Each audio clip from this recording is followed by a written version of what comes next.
My name's Owen, and I'm the Dungeon Master of our Return of the Giants 5th Edition Homebrew campaign. Hi, my name is Matt. I am playing as Niles Silverwind, the Homebrew Way of Sympathy monk. Hi, my name is Ali, and I'm playing Lyra, the Eladrin Spore Druid. G'day, I'm Brandon. I'm playing Grimmaw, the Molder, the Necromancer. Hi, I'm Arsenio, and I'm playing Thyra, the Fire Genasi Cleric. Hello, my name's Christian. I'm playing Bartholomew of the Liang clan, our Oath of Devotion Paladin. Hi, my name's Simon. I'm playing the character of Ember, a wildfire druid. Hello there, lovely listener. This is just a warning to let you know that this episode of Return of the Giants may contain adult language or adult themes. Hello, everybody. Hello there, and welcome back to the Lost Archives. It is wonderful to see your gorgeous faces, and we have a gorgeous face rejoining us in the overlay, and a gorgeous voice once again coming into your ears. Dave, welcome back. Hello. Good to be here. Thank you for having me back again. Very nice to have you back. Very excited to see the return of Harry. For those of you who caught the episode last week, I think it was kind of obvious that we were going to be bringing Dave back. The party made a very special effort to get Harry back after some rather concerning events took place the last time we had Dave on the stream with us. So we will be doing things a little bit different tonight with the recap. We're actually going to start the session with a recap from Harry's perspective, catch up with Harry, and then jump into the full session doing the full recap. So I'm going to be launching us pretty much straight back into things tonight.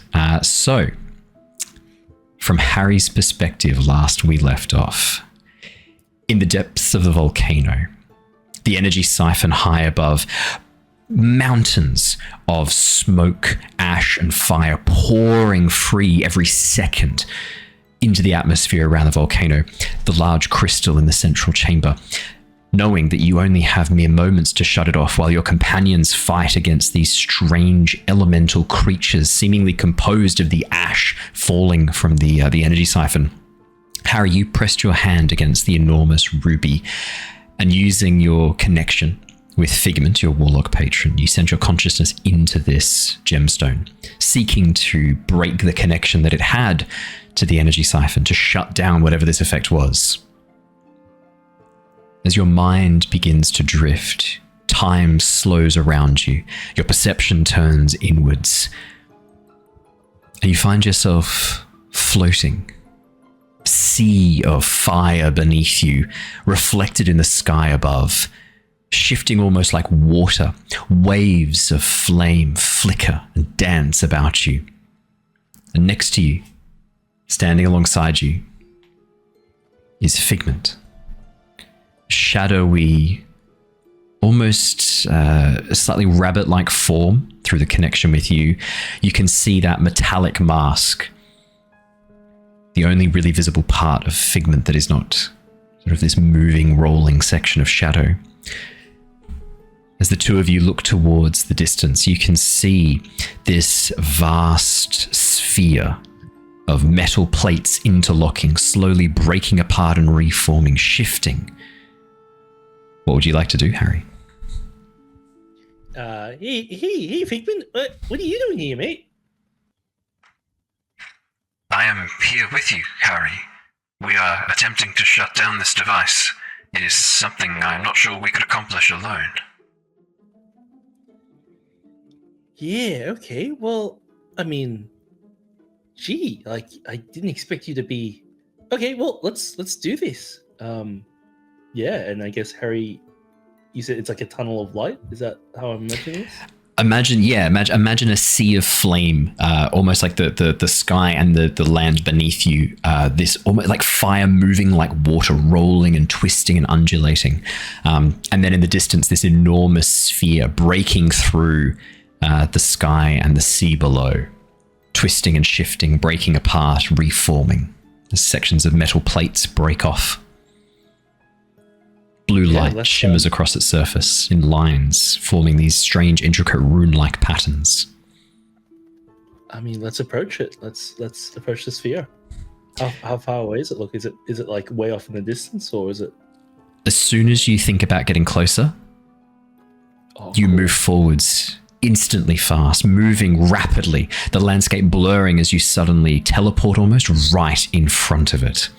As you stand there looking at at the Matrix style, right, where the guns are like zooming Yeah. past. Well, this is a landscape of the mind. To travel here, you merely think of where you want to go, and it transports you. Very much inspired by Helen Riod in the Wheel of Time, or the Cognitive Realm in Brandon Sanderson's Stormlight Archive.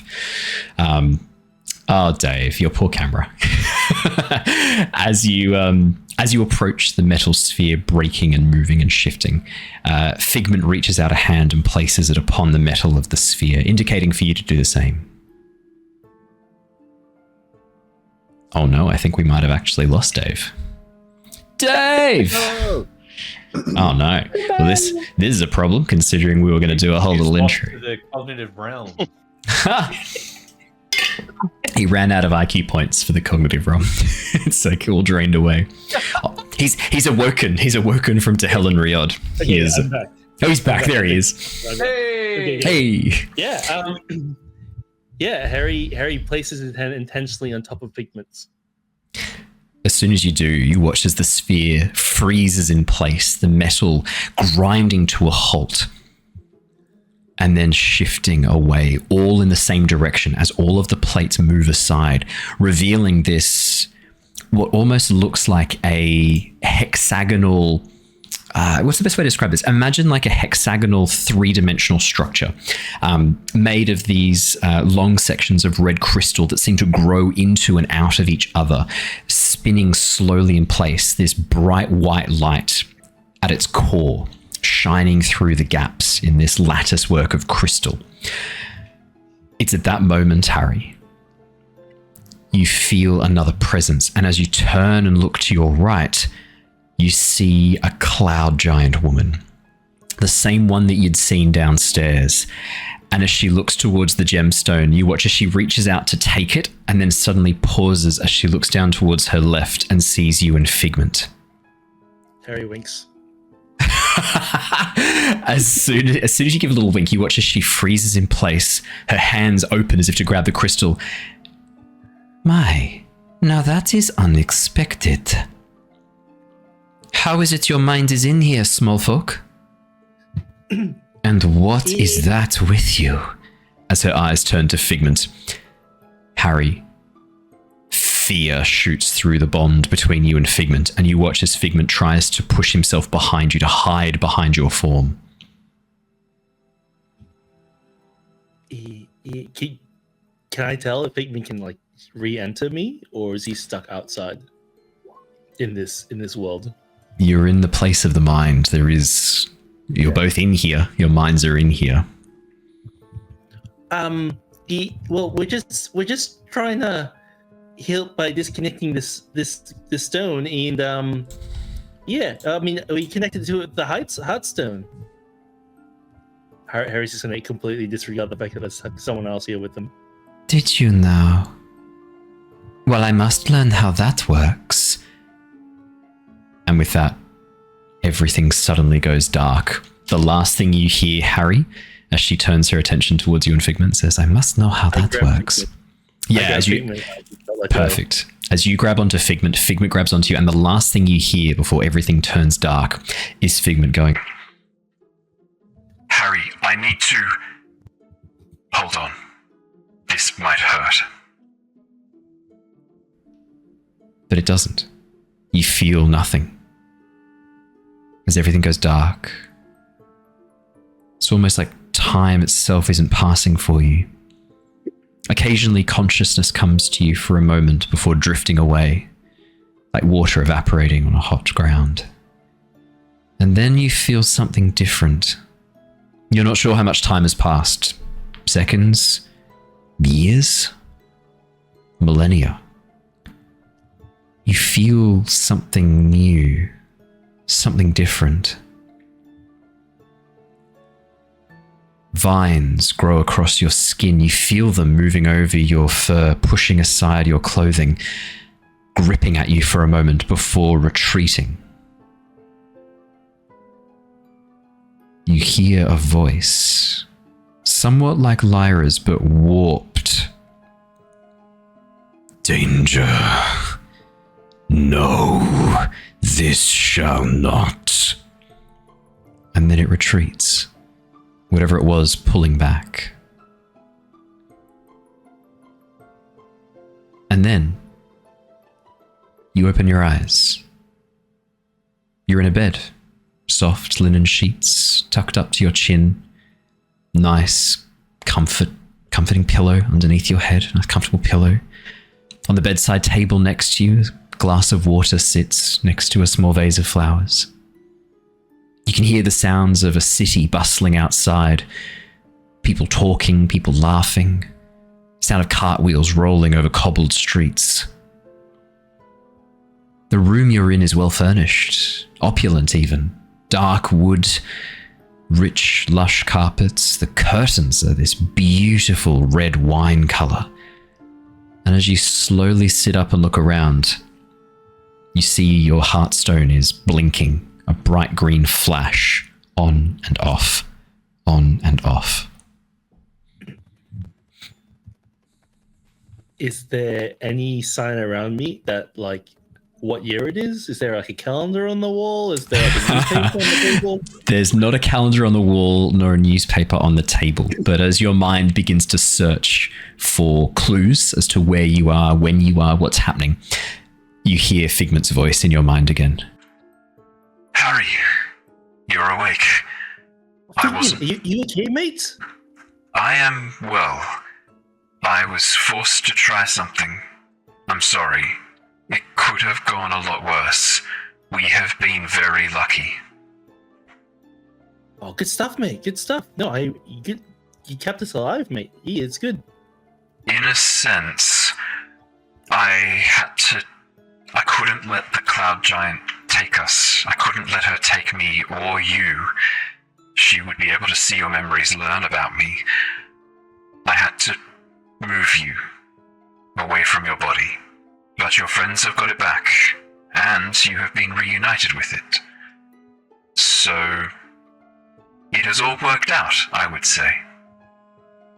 So you, like, misty step my soul? In a sense, yes. That is not a bad way to think about it. Yes. Yeah, that's pretty cool, mate. Like, wait, is everyone okay? Is that? Do you remember what happened? I don't remember a thing. I was conscious throughout, yes. Oh, that's great. No, you'll have to fill me in on everything. But first of all, is everyone all right? Everyone is Last thing I well. remember, we were in a pretty dicey situation. Everyone is well, Harry. You need not worry yourself. Your friend Ember has travelled back to his hometown, the Ash Grove, I believe he called it. The others are downstairs. They have just returned from speaking to Sinmare, leader of the Cloud Giants. Oh, how long has it been? It's only been a week. Oh, it's not too bad. I thought I did a Lyra and disappeared for like a millennia. No, that's great.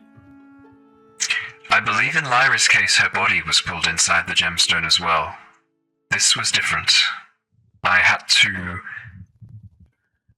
don't want to say kill you, Harry, but I had to remove your mind and soul from your body, which did leave your body compromised, shall we say. And it has been with the Cloud Giants for that time as well. I mean, it surely can't be as bad as that time that we accidentally disconnected my soul from the body, right? Like, I'm not sure. That was like Harry checks his body to make sure everything's still there. Harry, as you begin to look over your body, you can see that there are no major changes. You're still in your clothes. Your arm is still metallic with the heartstone embedded in it. There are no other changes that you can see, apart from 3 patches of your fur that have been shaved with small red dots in the center of them. One on your wrist, on your left arm, right arm, the one without the heartstone, one on your shoulder, and one by your neck. Can I check the pouch that I have in my pocket that has the, Wisterium anti-magic lining on it? Everything inside your pouch, all of your possessions are still there. Yeah, yep, cool. Harry skips to it. He stands up, does a couple of calisthenic stretches, see if anything feels sore, and hops downstairs. Harry, as you stand, you feel stronger, faster. Your muscles don't complain as you move. There's a strange, almost tension in parts of your body that as soon as you stand begins to loosen. You feel energized, you feel empowered. And as you go to sort of stand and walk... Oh yeah, go. Harry tries a double backflip. Do you want to make me a acrobatics check? I would love to. I've had an idea. Figment will fill you in. I'll have Figment do the recap. I'll do the recap from Figment's perspective. That'll be fun. 18 on the acrobatics check. Harry, you do a backflip easily. Easily. Is it the double backflip that I... Double backflip. You do a double backflip easily. Okay, yeah. Cool. You feel stronger, faster, your muscles moving at a speed that you're not used to. Something's up in a good way, but you feel different than you did before. Yeah, this must be how people feel when they get a good night's rest. I mean, a full week sleeping. This sounds great. There is Sleep more often. more to it than that. Harry, you must understand, the situation was desperate. I could not let the giants become aware of you or myself. I have forged another bond with a member of your team. That is feeding back to you, empowering you as it does me. Are we feeding the other person as well? No.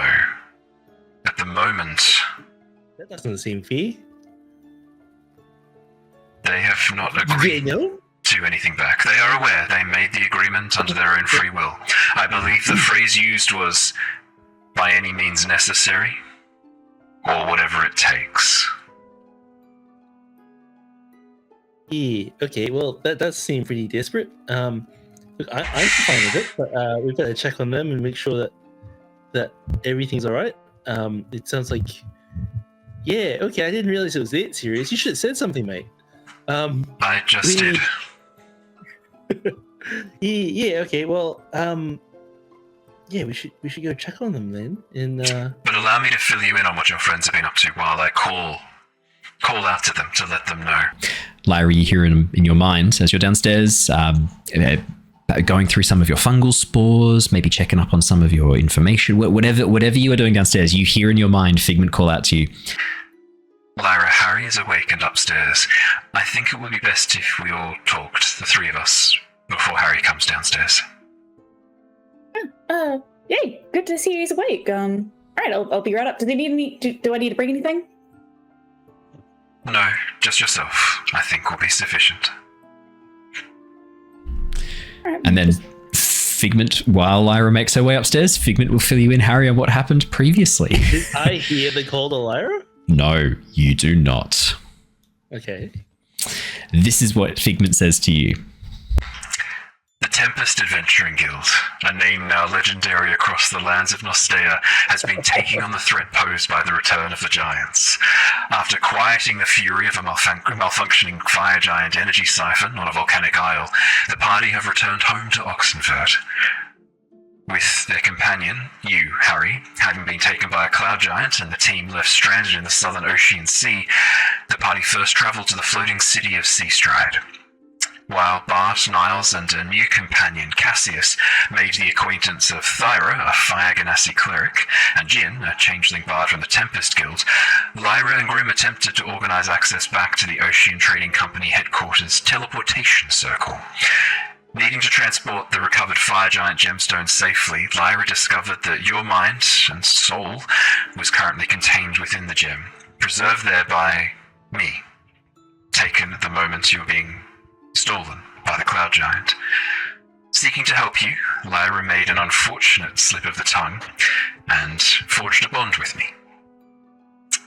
With the team reunited and understandably keen to return home quickly, the group made their way to the trading company headquarters, Grim, however, this wizard, was keen to try his hand at casting the teleportation spell, and something went wrong. A hesitation, something happened, causing the magic to go wild, which temporarily stranded the party on a small isle. But they were able to defeat some strange aquatic humanoids and reactivate the spell, arriving back in Oxenford. They then took a quick detour to fill in Lockie and Mira on the events that had transpired, and then were taken aboard the Storm's Redoubt to meet with the Princess of the Storm Giant, Sinmare. With Sinmare's help, the team were able to trade the recovered gemstone for you, Harry. And Thyra, that fire Genasi Cleric, his magic was able to rebind your soul and restore you. The team, in your moment of sleep, have been preparing for a long trek northward and waiting for you to awaken. It's at that moment Lyra walks into the door. Look who's awake. Hey, Fig was just filling me in. He said we have a new friend as well, eh? Oh yeah, no, you haven't met Grim yet. No, have you? Or Thyra, but yeah, So no, you got, and Cassius, you got 3 new friends actually. Yes. A few. You were asleep one night. Yeah, And, I linked them here, and apparently you have a link with Fig now as well. Temporarily. It's actually a bit of an interesting story. I think You guys got lucky. I mean, we almost didn't take this gem with us. We, hauled it onto the ship thinking that it was going to be treasure. We go to, take a look at it, to, bring it back to the guild with us. And what do I see in this gem but you? So, lucky. Oh yeah, it's actually only been like 2 days. It's literally only been like 2 days, Harry. Yeah. We were talking about this in the chat. I'm Ah. pretty sure it's only been 2 days. No, it's only 2 days. Yeah. Like one long rest. We long rested 48 hours. outside the volcano, and then we had maybe some rest on the Yeah. boat back to Sea Stride. Yeah. Blink you miss it long. Once again, in-game time and real-world time have been one and the same. I don't know if we been long 3 rested or months. not at the pub at Sea Stride. I think you short-rested. Short rested, actually. Yeah, it's been about 2 days still. I think. But yeah, so actually, about the whole Figment thing, you can have them back now. Fig, can you break the bond? Lyra said it was temporary. I cannot. I'm sorry. What do you mean you cannot? Oh, that's not going to work. Stompy doesn't like you very much. I'm sorry. Tell us more about why you cannot. It is interesting that you identify Swampy as the aggressor. Swampy is the very reason I cannot. If I try and break the bond, your entity will attack me, damage me even. It is very aggressive. How have you been bonded to such a thing and not suffered more ill effects? I sense its spores growing through your veins and muscles even now, Lyra. It is feeding on Would you. be more helpful. Hmm. Can I bring Swampy out? Oh yeah. As soon as you concentrate, you watch. It's a fairly big room. Like a dog. Like Jerry Springer for like AI. Yeah. But It's like Yeah. Family Feud. Like this is like a Jerry Springer scenario right here. As soon as you do, Larry, you watch as the hand rising from your skin as the hand pulls itself free, grips onto your arms, and then the whole torso rising from behind you as Swampy climbs up out from your back, hovering above you. Swampy looks and has been looking more and more like you as time has gone on, Lyra. But there have been some additional changes since the last time you summoned Swampy. Swampy's hands are now claw-like, and you can see spines growing up the arm, across the spine. Around Swampy's head, a halo of thorns grows, almost like a crown. It is a little bit disconcerting. We will address this at a different point in time right now. So, Zombie, Figment was saying that he cannot vacate the stone because you will attack him once he tries to leave. Can you just not attack him so that he can leave? Danger. As Swampy looks towards Harry and then at Harry's Heartstone. I will say, for the purposes of entertainment, clinging to Harry's shoulder, you watch as the illusionary form of Figment manifests as well. And so now you've both got your little little creatures out, as we do basically Pokemon. Yeah. Yeah. Pokemon. Hell yeah. Less dangerous if not in my Heartstone. Don't you agree? You watch as Swampy turns towards you, cocking its head slowly. It almost seems to stare into you, Lyra. You watch as Swampy holds out a hand, gently pulls back a little bit of hair and tucks it behind your ear. You are in danger. And then it looks back towards Harry. Is it like we're all in danger, or like she'll be in danger if Figment leaves, or... It's Figment the danger in general. You watch as Swampy sort of looking between both of you, almost struggling to kind of understand the questions that it's being asked. You watch as it reaches out, pulling at you, Lyra, trying to almost like pull itself towards Harry, unable to use your legs, but able to pull against that kind of force as it stretches out of your torso, reaching towards Harry's Heartstone. Long claw-like fingers just scraping shy of Harry's metal hand. Danger. The stone. More dangerous than Grimstone. You watch as Swampy turns back towards you, looking almost confused as you ask that question. Okay, we will also address that one at a later date too. I think I'll have to, physically point it. Do you know what Swampy is referring to? That is a good point. I have been running some assessments on this Swampy, as you call it, ever since we forged a bond, Lyra. I think I have some idea about what this thing is, growing through you. I was not sure if you wanted to know or if you already knew. Tell me. I have a vague idea, but I'm not 100% sure. Do you want me to cover my ears, or is it alright if I'm here? Is this a personal thing? Yeah, good. It's all good. Okay. You spent some time in the Feywilds, or part of you did at least. Correct? Correct. You remember the Myconids in the Underdark? The way they communicate, the way they talk. They are originally from the Feywilds. I'm aware. They have continued to grow and change there, cultivated by the Archfey, turned into a weapon of sorts, a spore designed to land on a host, grow through it, to turn it into a Myconid monster, a creature of spreading spores and fungal essence. You became infected with this, but it has not fully taken over you. That I do not understand. Well, I mean, infection you would sort of assume to be on a physical level, in the mushroom kind of sense when it comes to spores and infection. My body itself wasn't there. Just part of me was. I mean, whether you say is correct or not, it does hold water.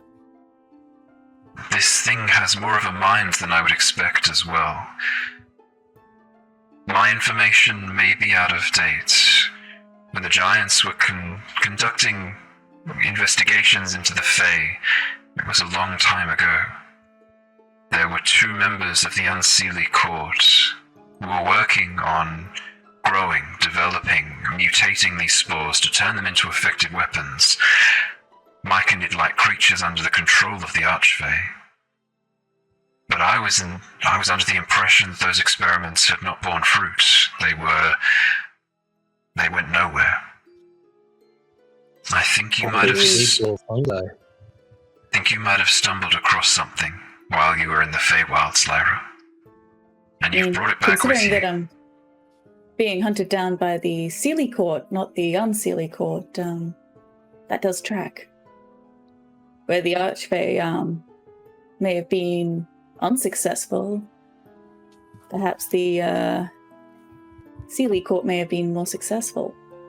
Perhaps another has taken up the mantle of research. Indeed. Well, that would explain why you are being hunted by them.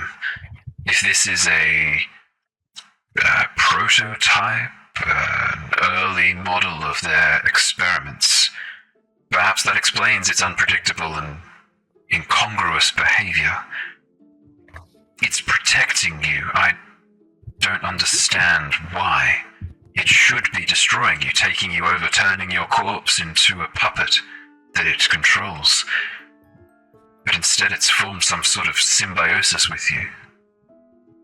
I do not think that is what the Seelie Court intended. Certainly not what the Unseelie Court were doing with these when we were looking into this. Interesting nonetheless, but, and thank you for telling me all this.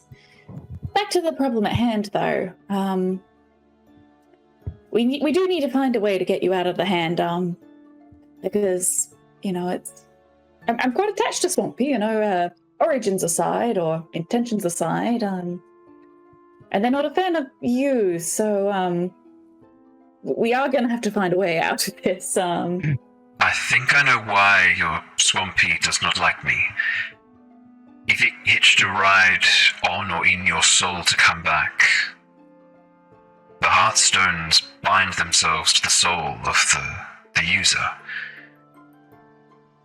As such, when we forged a bond, Lyra, I forged a connection with your soul as well. Likely Swampy sees me as a similar entity to itself. In a way, I have behaved much the same way it did. I have bound myself to you, and I am siphoning energy from you, where I was, to help keep Harry alive. Perhaps we need to convince Swampy that I am not the same as it, or that I am trying to help. I am an ally, a fellow member of its circle, perhaps? The thing is that the heart, like you said, the Heartstone itself was bound to the soul, but it never detected the danger from the Heartstone or the binding itself.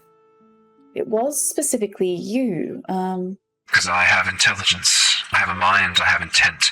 The Heartstones alone have none of these. It is just a machine. Whereas I am starting to think I might be something more. It's still interesting it's attacking you when you're trying to leave. I caught it by surprise, forming the bond. It attacked me then as well. I still bear some of the scars. But I caught it off guards. Now it is aware of me. And to break the bond... I asked it to let... When we were in with Sinmare, I asked it to let you be, and it listened. It did not fully listen. It listened for a time. But it had already made a strike against me.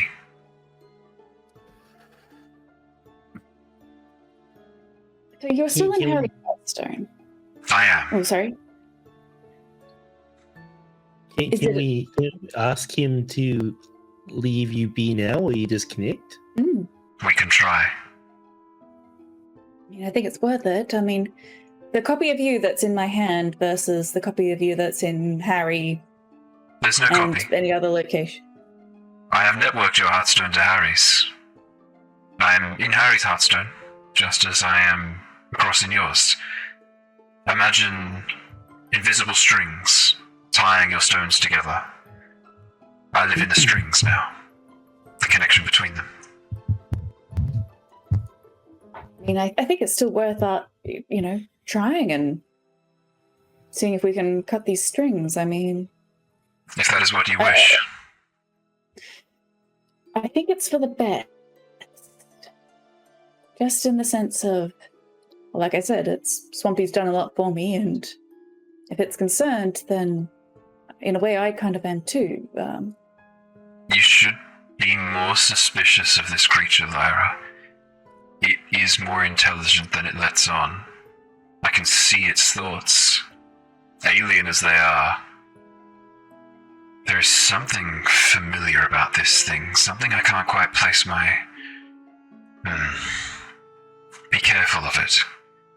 It may have been protecting you, but I think it was protecting itself more. Doesn't everyone? I protect Harry, not just because his heartstone holds my mind, but because we are friends, and friends protect each other. Harry has taught me this. While we are all connected, did Harry also teach you how to tell half-truths? Yes, Harry taught me of these we discussed what lies. And full lies. Yes. And misleading people and lying by omission. I do not believe we covered that one, did we, Harry? No, but I think it's deep enough that you might have learned by watching. Well, it's been good to have you here, Figment, but I do think it's time that things were returned to their previous states. What can we do, Fig? If I physically hold Swampy down, will that help? That may risk you, Harry. Swampy will make no distinction between you or I if you attempt to interfere physically with it. Okay, would it help if we're further away or closer, or... Can I sort of turn to Swampy at this point? And Yeah, be yeah. like, all right, we're going to try and get this Figment out. But he's attached to my friend, so, danger aside, can you, not hurt them, please? Let them pass. You watch as Swampy turns towards you. Could you please make me a persuasion check, Lyra?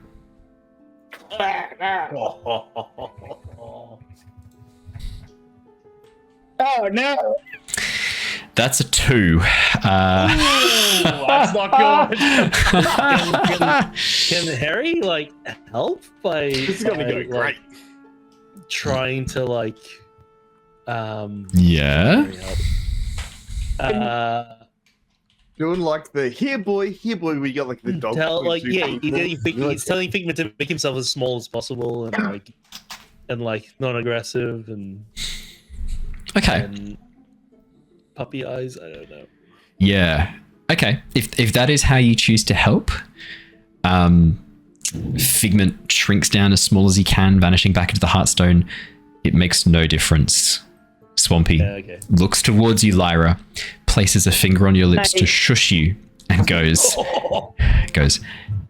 "Danger, young one. Danger." Lyra, do you have a relationship with this Swampy? He's tossing your hair back and touching your lips and stuff.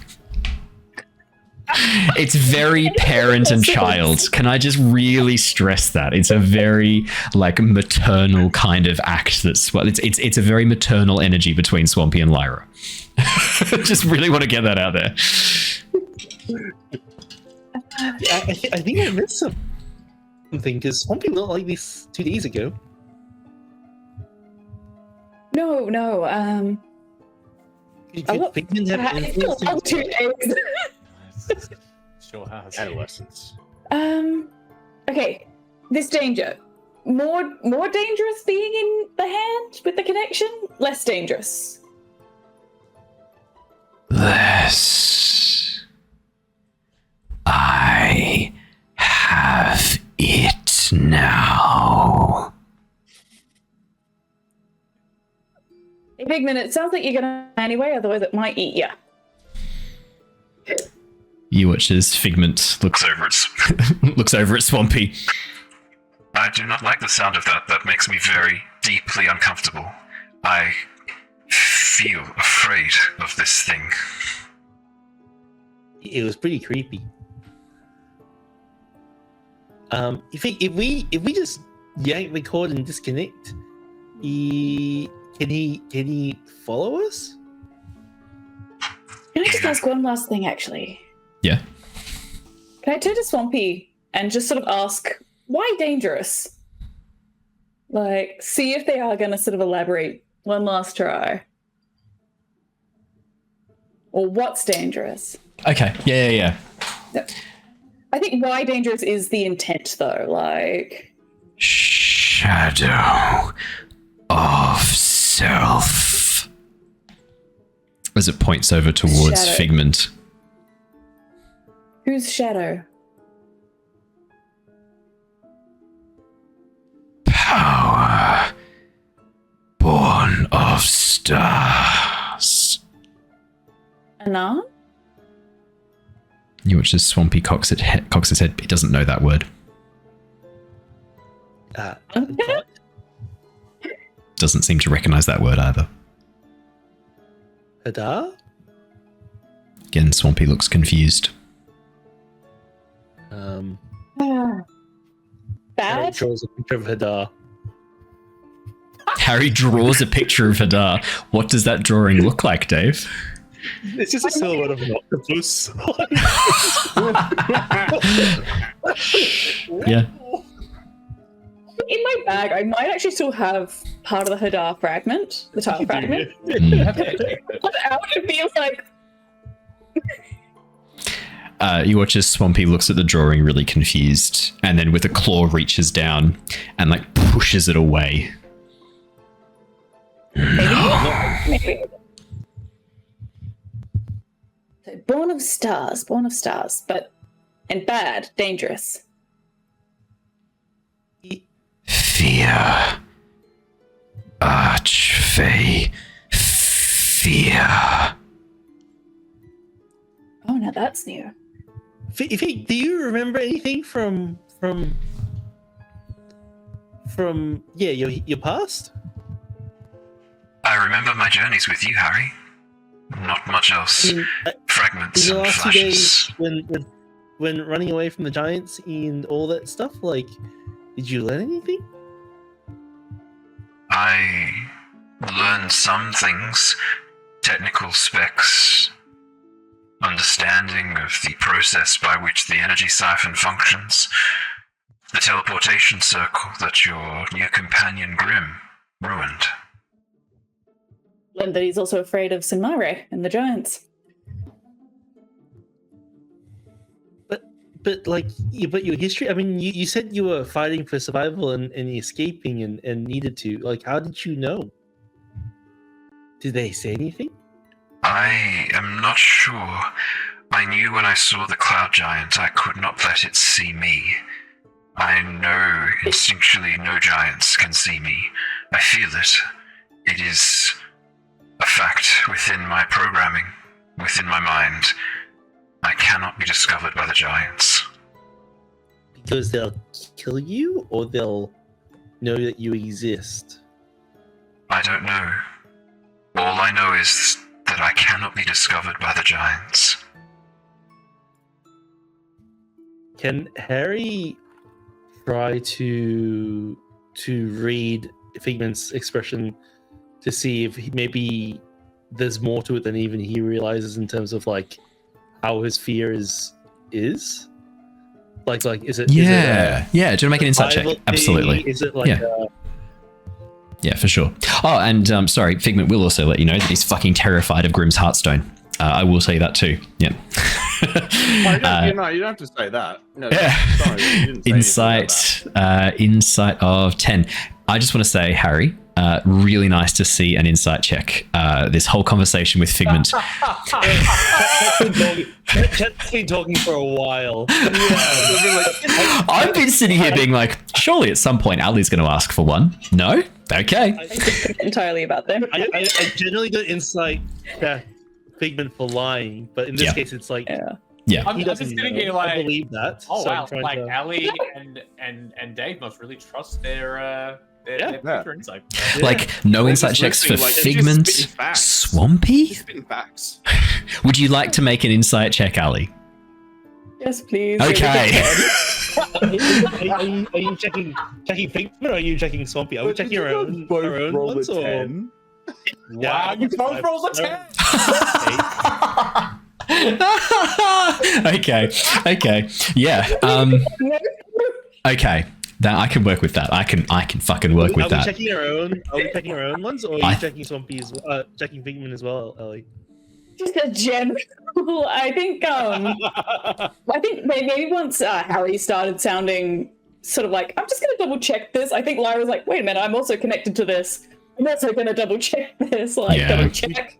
So you don't trust anything they said about Grim in the Hearthstone. You don't. Lyra doesn't trust anyone anymore. So, let's do this. Harry, let's do yours first. Inside of 10. As you try and peer into Figment's, try and understand Figment's motivations, his fear around this, you don't get the sense of anything deeper than just fear itself. And when Figment repeats that line about Figment cannot let the giants discover him, he feels that fear again, rising up, and you feel it through the bond. Lyra, just a general insight check, trying to see what's happening with Figment and Swampy from the sounds of things. Yeah, it was probably, honestly, once Dave brought it up, it was probably more targeted at Figment. Okay. I think Lyra just sort of implicitly... So we don't trust my familiar. No, go on. Lyra, everything... Swamp creature touching your hair. Everything Figment has said has seemed really open and honest. Figment seems, again, even more so than when you last spoke with Figment. The more time passes, the more Harry and Figment's bond grows, especially as he just had a level up. Figment seems more and more, not human, but more and more alive, more emotive, more thoughtful, more considered.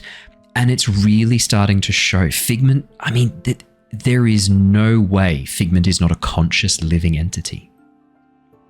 One who is concerned about Harry's well-being, one who is concerned about yours, Lyra. All that information he shared about Swampy, Figment is genuinely worried about what is happening there. And some of that doubt probably does seep into you. I mean, the Fae have been hunting you for this. They've unleashed the wild hunt to try and get you back. What the fuck is this thing that is growing through your flesh and is attached to your soul?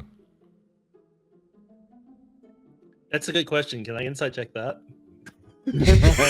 Yeah. What is Swampy?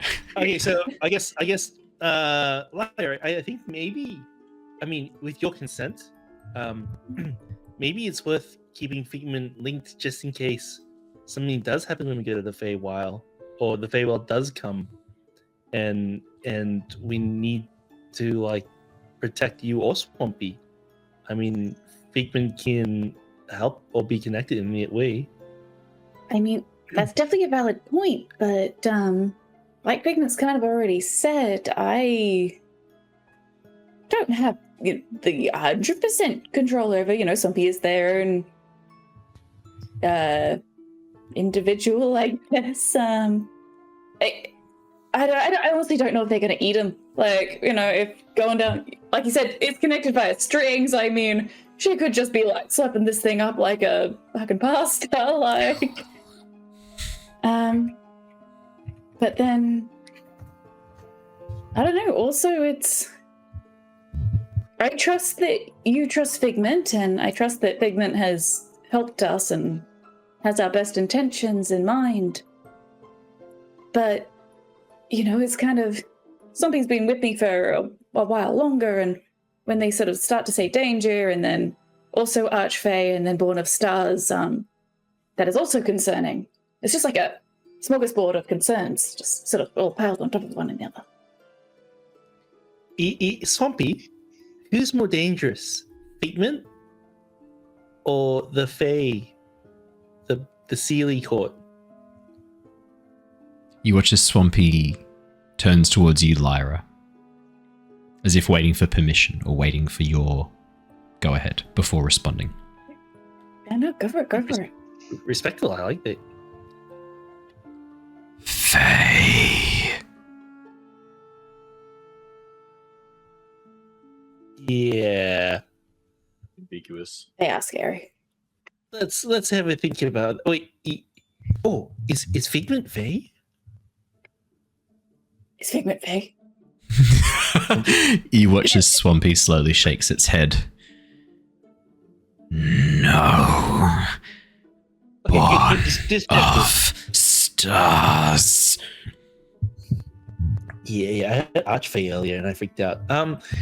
Okay, so I mean, if the Fae are more dangerous than Figment, and Swampy, at least Swampy thinks so, is it worth just for now until Figment, if you have some homework as well to try and communicate and get Swampy's trust to eventually let you go in the meantime? I mean, that sounds like a bit like a plan, right? If you think it wise, Harry, I will attempt to form a bond of friendship with this corrosive fungal entity consuming your friend's body and soul. Or at the very least, keep an eye on its progress. I can track how quickly the infection is spreading, Lyra, if that is your wish.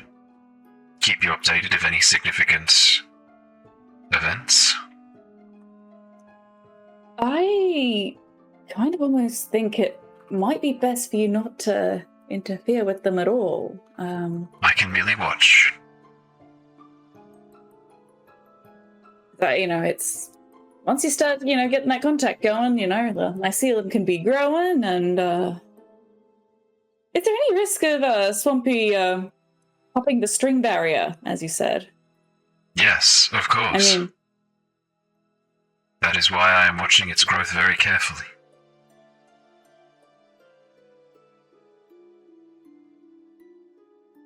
Are we sure this is a good idea to leave this connected? Well, I mean, Swampy's not letting us disconnect it.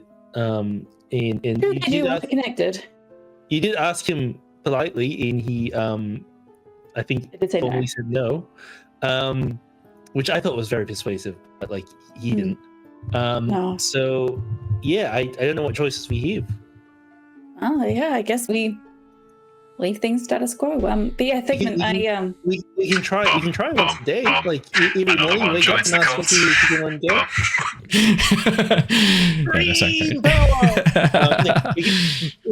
We can try every morning and see if he changes his mind. I mean, I'm not saying stay connected forever, but I'm just saying.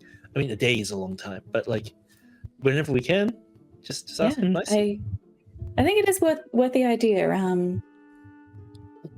I mean, you can try again whenever you have a persuasive argument for Swampy, Lyra. I'm happy to make you let that persuasion check again. It's just that previous argument won't work now because you rolled a 2 on the persuasion check. So, but if you, I mean, even now, if you come up with an argument for Swampy, a genuinely an argument that you think will work, I'm happy to let you roll that persuasion check again. If you've got an argument you can think of right now to persuade Swampy, a reason to break that connection, whenever you think of it, you can try this again. Whenever you want that check is there, ready to go. Swampy, isn't Figment fighting for resources in Lyra's body that would be resources that you want? And wouldn't it be beneficial for you to let Figment go? Again, Swampy turns towards you, Lyra. You nod. Yeah. Drink. Eat. Grow. Yeah, you can do more of that without Figment around.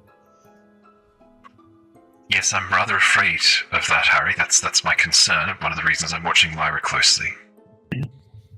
Yeah, but I think Lyra doesn't want the and consent is very important, Figment. You can't just watch without her approving it. I understand. I would withdraw if I could. Is Swampy just saying that Figment is another food source to it? I Like think so. when Ultron ate Jarvis? It's a good question. Yeah, you don't know. Gotcha. Look, I mean, it's a network, right? It's not a, it's not as if there's a irreplaceable sort of part of you. It's a copy in the hand, right? Like, is it not just a case of? My understanding, it's like he's here and he's not here, and I think, is it right, Vicky, when you're trying to disconnect and leave permanently, he's just holding on to you? Correct. Like tendrils wrapping around your leg as you walk through a forest. That's terrifying, mate. That's terrifying. All right, I'm gonna give it one more go. Yeah, for sure. 100%. Call it a rest. Yes. And I think the argument's sort of going to be, it's like, I know that it's dangerous and that if you think that you've got control over it, it might be less dangerous. I'm kind of concerned for, my friend, the friend that's playing host to the danger. And I think he's also a little bit scared. And I'm just thinking, like, if we sort of cut this connection, it's, it kind of becomes not our problem anymore. Wow. 10 out of 10 friendship points. Make a persuasion check. I love that your attempt to persuade Swampy is like, hey, mate, I fuck these guys, right? They're a lot of emotional Oh no! That's another 2. You're a god of a Are you sure you're made of mushrooms? Because you have a silver tongue. Yeah. Gold in the silver tongue, huh? Wow. Hey. We're gonna Swampy's going to, at this point, not even acknowledge you further, Lyra. Retract back into you, disappearing from view. We deserve that one. Swampy has made its position on this clear. Swampy's like, nope, I'm in charge now, and just pulls back inside of you, disappearing into your flesh. Wow. We shall come up with another argument at a later date as well. We're going to jump downstairs to Grim, Niles, and Bart. While Harry and Lyra are having their chat, what would the 3 of you be doing with your downtime? I know Niles and Bart, you're back at the guild. I know you back at the guild. I know the 2 of you had some equipment you had commissioned from Howls Under the Earth. Niles, you had commissioned Braces of Defense, and Bart, you had... I have the Braces of Defense already. Oh, you got them already. What was it you had commissioned from Howls? I gave Behir cloak because I wanted to get a belt of dragon kind. Dragonhide belt. Yes. Yep. And Bartholomew, what did you commissioned? So we didn't actually have anything decided. Howls mentioned some things to select from, or I might even ideas to Howls at a later date, because I didn't know what I wanted, but I did know that I certainly didn't want to wear the belt of Duergar kind. Yeah. There was also some gemstones and something else as well magical. There was about 3 things that I gave to Howls, and I was like, okay, maybe we can just work out some sort of a trade later on. I do have some things that I've found, but I don't know how that'll work. Obviously, just being like, I want this item, and Howls just has it. So you tell me. That's what we'll do then. We'll do that in between sessions. I'm happy to have you go and talk to Howls, and we'll go through some of those things off screen, and we'll come back next session and have those ready for you. Niles, as you hand in the Behir skin, as you go pop over to talk to Howls, you were after a dragonhide belt. You may collect, as you have paid for with the Behir skin, a rare dragonhide belt that gives you a +2. Ooh.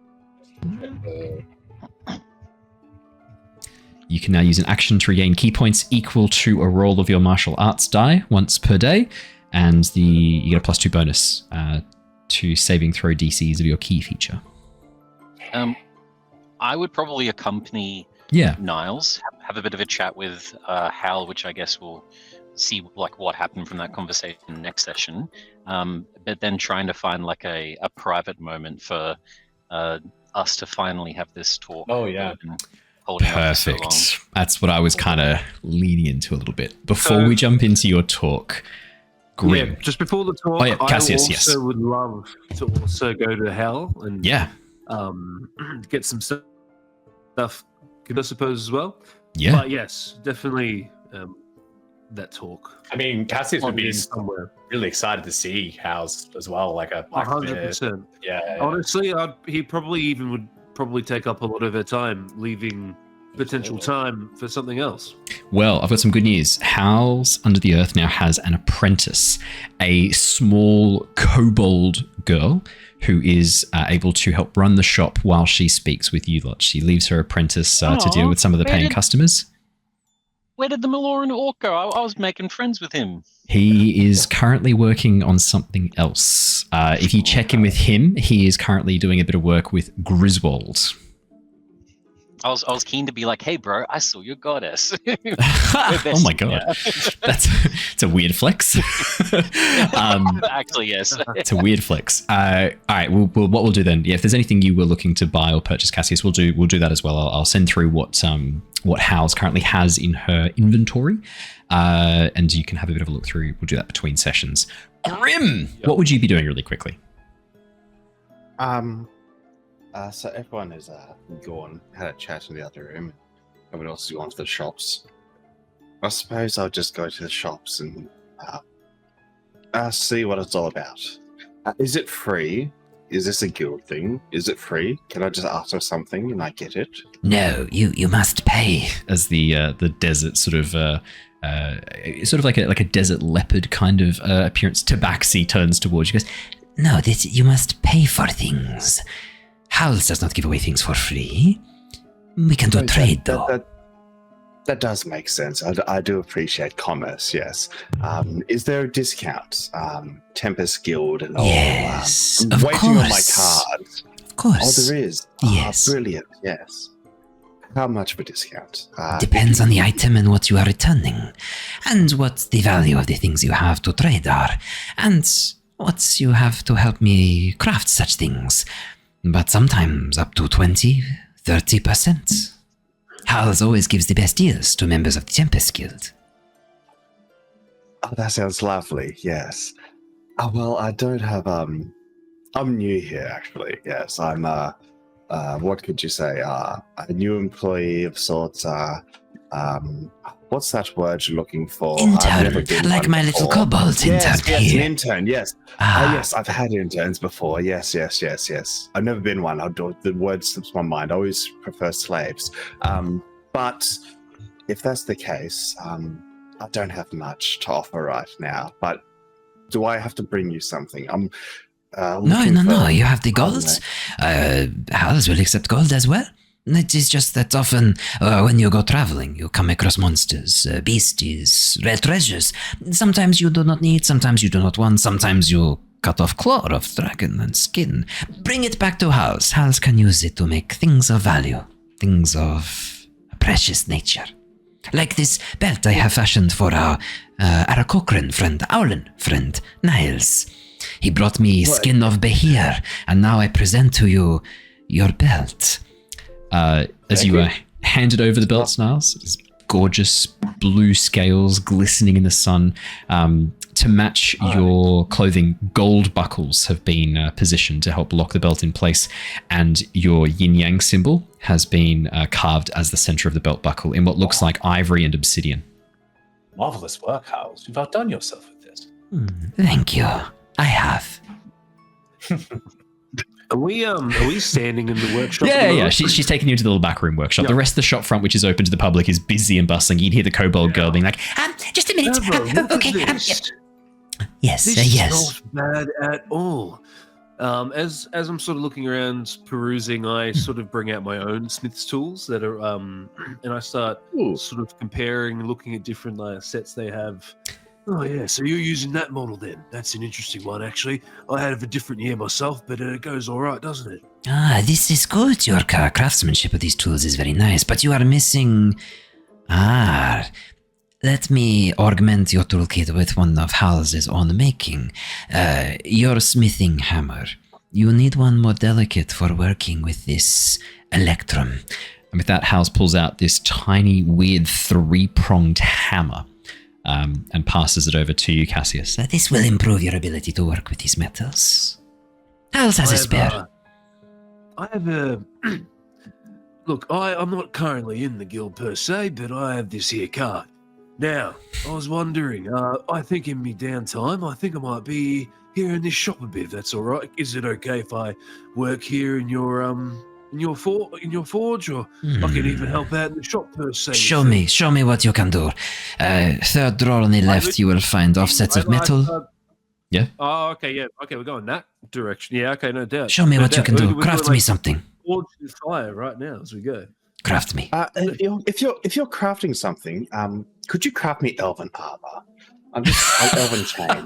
Like I'm honestly like I feel sad to say Cassius, this. you know you I never learnt mage armor.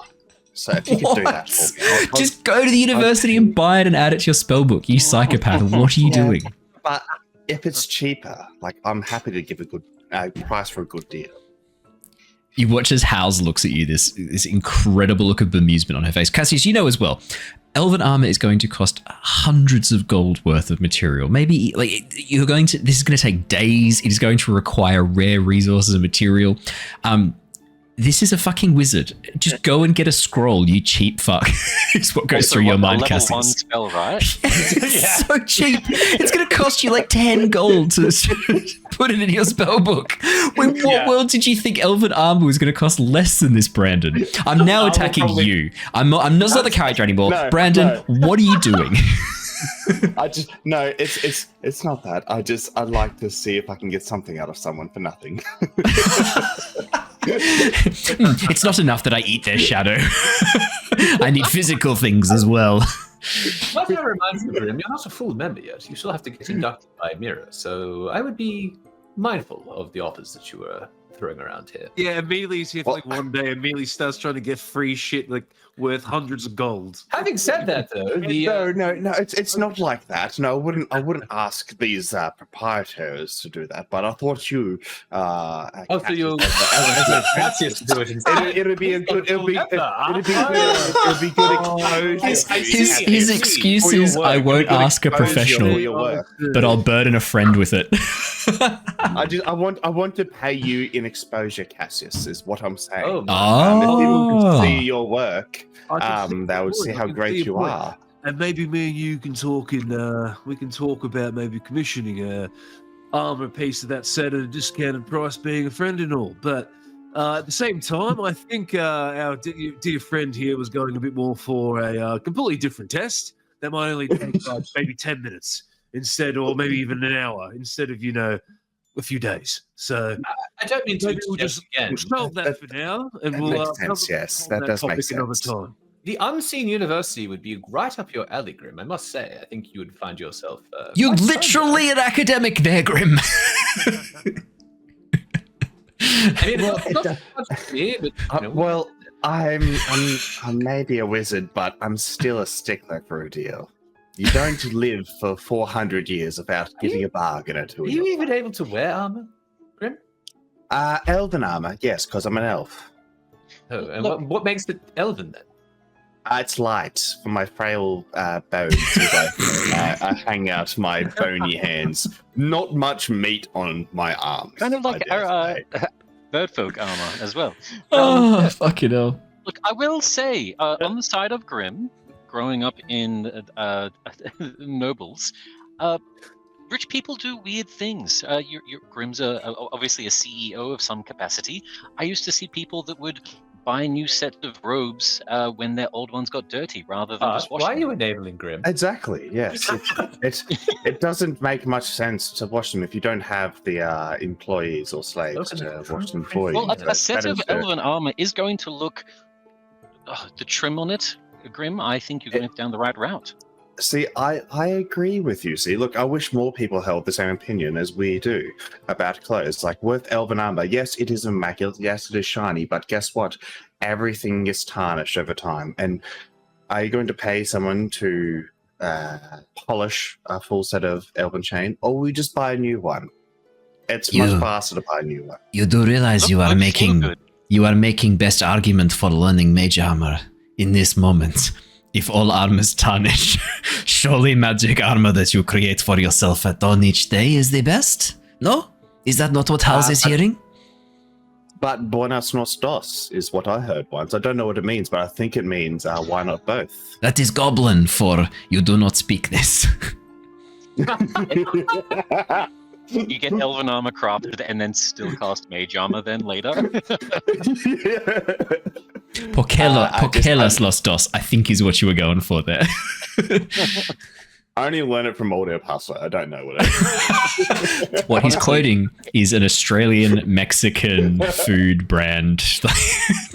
It's such a CEO thing though to like say the slogan wrong. Yes, it is such a CEO thing. Yeah. He just signed it off. He was like, sounds good. That'll make me money. Yeah, go off. Put it on TV. Yeah.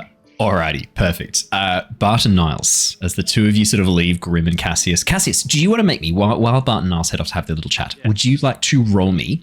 So you're using your smithing tools, which means you're doing a tool proficiency check. What of your skills do you think you would be using the most? Is this a moment where you're using your wits, your knowledge, which would be sort of like a history check to try and make something from memory, or is it sort of using your strength for an athletics? Are you using 100% athletic? Oh, actually, what was... or dexterous kind of? He's not very dexterous. You can tell me which skill proficiency you think fits and why you think it fits. What am I actually making first? Well, that's up to you. House has directed you. Like just a bar of like metal or something like that? She's directed you towards a cupboard on the side which has a number of ingots of varying sizes of various metals. There is bronze that's already been pre-cast and pre-alloyed. You can see there's some copper, some iron, what looks like some form of orichalcum. There are some metals there ready to be used, along with strips of leather, sections of hardened wood. If anyone's ever watched Forged in Fire, we're literally doing an episode of Forged in Fire. That's what I thought we were doing. As you're discussing it off to the side, your talk, there's Cassius strips off his armor, bare-chested. I'm going. Did you say there was like? I don't remember. What was that? All of the orichalcum. Orichalcum. Okay. Orichalcum. It's an alloy, I believe. Orichalcum. Let me have a quick peek. From memory, it's an orichalcum. You see it a lot in fantasy, but it is a legitimate ore. That's all good. Can I make no, it's one we haven't been able to figure out. It's one that we don't really know exists, but it's said that it was probably we think it might have been platinum, maybe copper, maybe a bronze or brass alloy, but it's a shiny sort of like. Pick whatever I need to pick to make some form of a Damascus knife. Yeah, okay. Orichalcum would do that. Dagger. Yep. Not knife, dagger. We're sitting more with the fantasy. Honestly, this will probably take a couple hours, but I'm going to at least start the process of it, start it up. Yeah. And then I'll be, obviously I'll say to House, look, give me a couple hours. I'll come back to you with a nice piece, and then we can have a little chat about times that I'm here at this here thing, and on the road I've got some potential. I am not going anywhere. I am watching you forge this. I want to see your technique. I want to see how you do things, to see if you are skilled enough. No problem at all, my friend. By all means. While we're here, why don't we sit back and relax at the same time? I also get my pipe out, have a bit of that as I'm starting to now go along, and I'm just doing all that, putting it in the forge, letting it heat up, bringing it back out straight, whatever I need to do. Yeah. Starting to do the handle as well and all that. So as Cassius strips off his armor, pulls his upper tabard down and wraps it around his waist. I mean, chest is out, gets a little bit of the weapon quenching oil, rubs it on himself to get himself all nice and shiny. Hobbit leaf hanging out of a pipe right there. Yes. Also, you are well forged. I mean, you are forging well. As Howls is just staring at your bulging biceps. I am 18 strength, so definitely very taut. Yep. But also Meloran orc tattoos throughout. Just depicting his life. Ooh, that's cool. I haven't really thought about the Meloran orc tattoo yet, so don't have to do it now. I don't know if I want to do it justice on the fly, but there's Meloran orc sort of tattoos throughout. There is one question I think the team are going to ask, and which which floating city is over your heart. Is that correct? Did I preempt that question? Yeah. Oh, I think it's Drifthaven. Drifthaven. Gotta be Drifthaven. My question was not that. What was your question? My question was more like for those that are going to be drawing fanfics and smut. Oh yeah. As he takes his armor off, is this more of a hero torso in a triangle shape, or is this more of like a Thor, like realistic Thor bod with like a huge weightlifting keg belly? Think of no, not keg belly. He's like Chris Hemsworth pre the belly. But So more of like a triangle superhero. I was liking the idea of like Thor when he's like just in the chair and he's given up on life. He's got the big belly out. Well, no, I wasn't thinking like that. I was thinking, you know, Thor and the God of War. Yeah. Cassius isn't like there is like it's not just like he's not like toned as hell and like 0% body fat. Like he drinks and he also has a pipe. So he's got a bit more of a dad's strong bod, right? You can be like you can be a little bit like you can be strong, like super strong, but also not like ripped, visibly ripped. There's like Oh, they're definitely ripped though. When you look at the bodybuilders, he's a lot on the forge. He's still on the forge a lot. Yeah. Yeah, alrighty. This is like a functional man with functional muscles. Bit of chest hair? Hell yeah. Sure, yeah. Okay. I didn't think of it. I recently had to draw some chest hair on a character art profile that I was doing, so it's in my mind. You're just feeding ammo. I'm imagining like a Henry Cavill. That's what I'm imagining. Yeah. Henry Cavill. Let's go with that. I like it. As someone who's playing a Meloran orc in the other campaign, I'm curious to know what tattoos of like conquest or achievements. Yes, and that is why I should actually give this a proper think. We'll check back in next week. He wears his armor. Like I didn't really think too much about his tattoos. So this is we'll learn more as Cassius gets more naked. Did you defeat a mighty Caesar? Oh, I apologize. That is not a tattoo. Have a quick look at his backstory, just real quick, to see if there's anything that could. While you're doing that, do you want to roll us a? You said athletics is your key skill you're using. Perfect. Oh, yeah. Cool. So how does this work with the tool proficiency? It just lets me use athletics in this. Yeah. So if it's the way I kind of run tool proficiencies is if you're proficient in a toolkit, you tell me what skill you're using for that toolkit. So if it's like chef's tools, for example, you might say, I'm focusing on following a very complicated recipe, so it's going to be intelligence. Or I'm going back to my childhood and remembering a recipe. I'm kind of just going with the flow, feeling it out. Maybe that's a wisdom. So you tell me which skill you think kind of matches with what you're doing. So strength makes perfect sense. I rolled a 14. 14, that's decent. That is well above average. Not too bad. I rolled a 6 overall. So. Over the next little bit, Cassius, you forge a very impressive orichalcum dagger. Bart and Niles, I think this is where we want to come for the rest of our little session. Everyone, if you haven't got popcorn, I would go and grab it now. But Niles, as you head over towards the sitting room, a quiet area, you watch as Mira is there reading a book as she sees you both sort of wander in, looking around. I will go and check on Griswold, yes. She stands up and walks out, seeing the tension between the two of you and closing the parlor doors, locking you both in. I'll fly at Niles with a smite. No. I slowly put a wing around him, coming close. What? No? Yeah. Ignoring the chairs in the room, Bart will sort of head to the center-ish of the space, and I think it's a seiza, but like a Japanese seat where like the feet are tucked up underneath your bum. And we'll sort of just take a position, wanting to make this a bit more, I don't know, like traditional. Okay. No, so it's the same. Sort of comes up at the opposite direction. Sort of sits probably more like a lotus legged, as more of a monk pose. Did you want to? Sorry. Yes. Did you want to start or? Yes, I do. I have been uncomfortable with what happened in Seastride. I understand your reasoning. I've been thinking about it for the last day or so since we've arrived, and while I can sympathize that you did so out of necessity, out of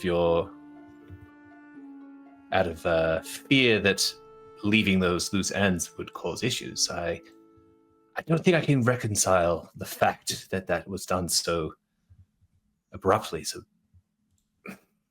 I understand, but I understand what you did. Now I've taken some time to think about it, but I just fear your judgment in such matters. I'm not sure. No, that's not the right words. Maybe yes. I fear your judgment may be clouded by. Look, Satine is wonderful, and the love that I see that you have for her, and the power that gives you is a great thing. But as a ruler, you must be aware that your connection with Satine, while it gives you great power, it could be exploited. And I do not wish for that to be as a detriment to the Owlin and to the Aarakocra, to the theocracy.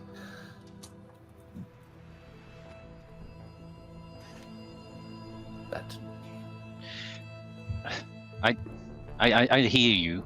I do. And that was one of my main worries, was the lack of understanding.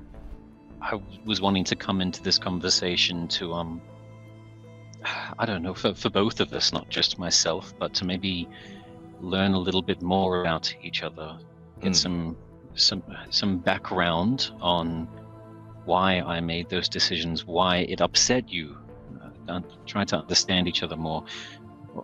You all saved me in the Underdark from slavery and fates possibly worse, but other than that, and maybe learning a little bit of information, we still have a long way to go.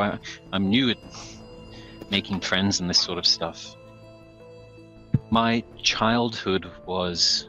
I'll start just explaining that connection with Satine, why this is so important to me, so hopefully it can make things a bit more understandable on your side, that this wasn't just some unthought out plan. I grew up with three main things: perfection, pain, and princeliness.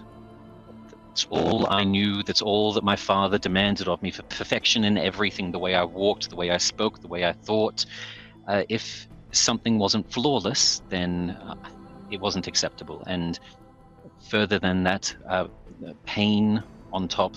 By gods, Niles, the pain I went through, surgeries and experiments, things that I'm only now finding words for and realizing were not the norm for children, all to chase this harmony that he believed in at the time, my father. Tutors endlessly drilling into me etiquette, strategy, combat proficiency, philosophy, and none of them ever staying around long enough for me to make a connection, because that was something that he saw as a weakness. This went on for 18 years. To me, my siblings, my mother ended up passing while she was young, but I did manage to learn something from her, which was to follow my heart. She often tried to tell me that, and I didn't understand it much growing up, but I think Satine is one of the main reasons that I have now understood what my mother meant.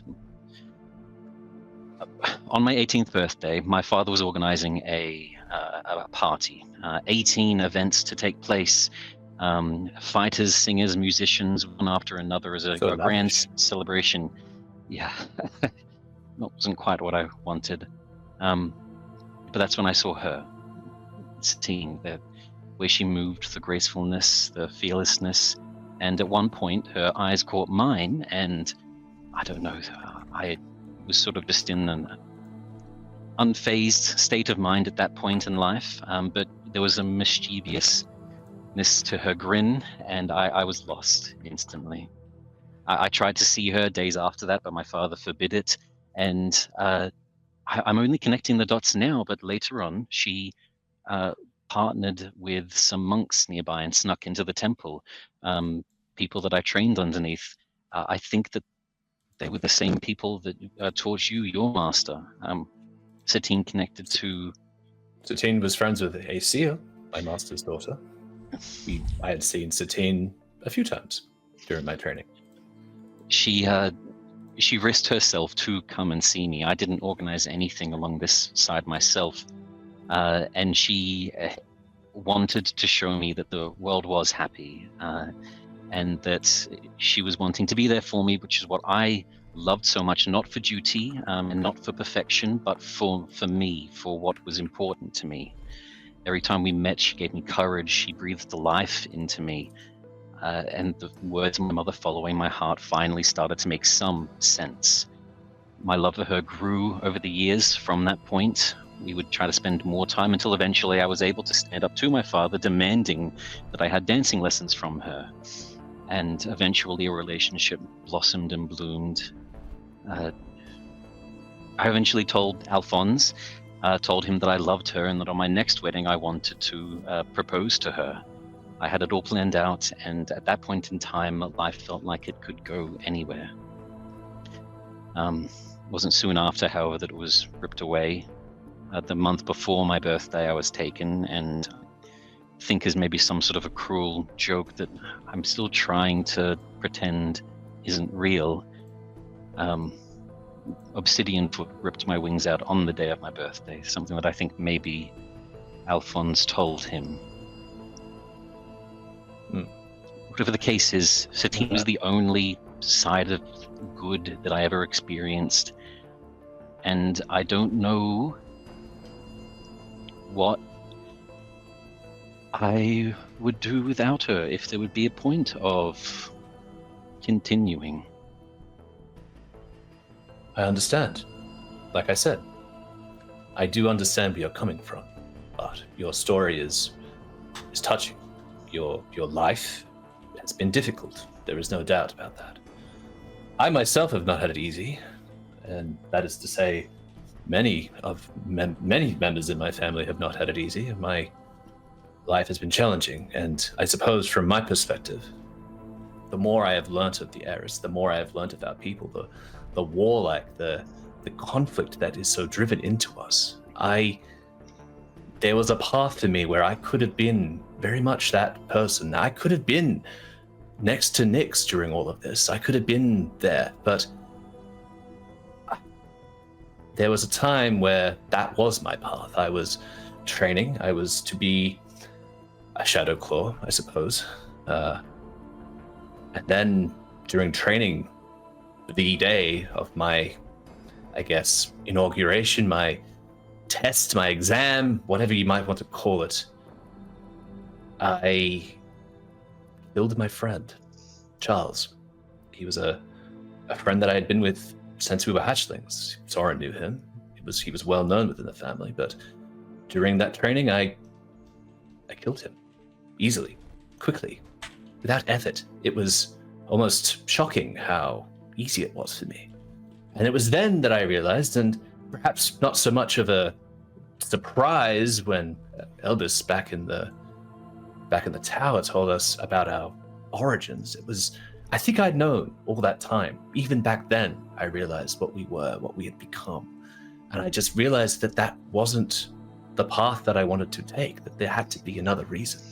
So I left the family, I journeyed, I walked across the world, I met different people, I tried to make sense of this, and to some extent I still am. Whether that made me weak, I am still grappling with that, with my family, with those who that I still trust. It is something that I am still making sense of, but I know that we are better than that. There is a path for us, that there must be something more than just fighting and conflict and death and killing and conquest. Maybe it is a lie. I don't know. The theocracy preaches this peace, but obviously you know that. It is not true. It's difficult. Yes.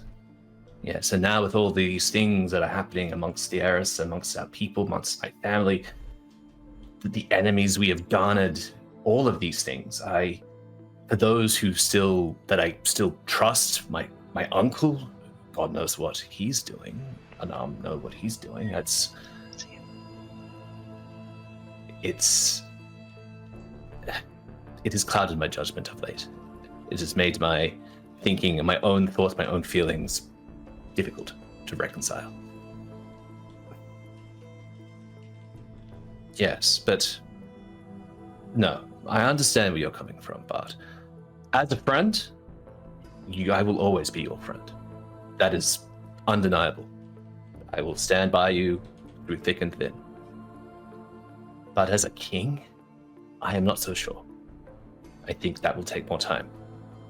There is still much you need to learn, still much you need to understand. I know that your trust and your belief in Satine is strong, and I will do everything in my power to protect you and to see you reunited with her at some point. I'm sure that will happen soon. But we have many enemies, and if you are to take the throne one day, you will need to defend not just Satine, but our people as well. And you need to think of the people as well, and what they will be, and what troubles they will face.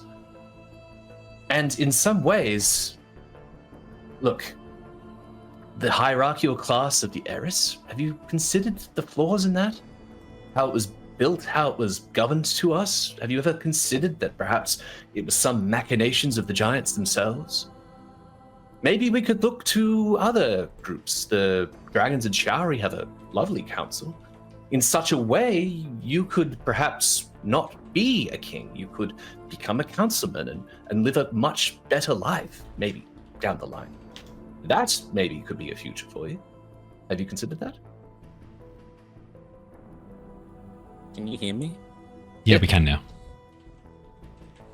Okay. Look, I have thought about all these things, and I don't know if I want to rule. That's always been something on my mind. Some of the people that used to visit during my time in childhood were adventurers, and I was always envious of their ability to leave the castle.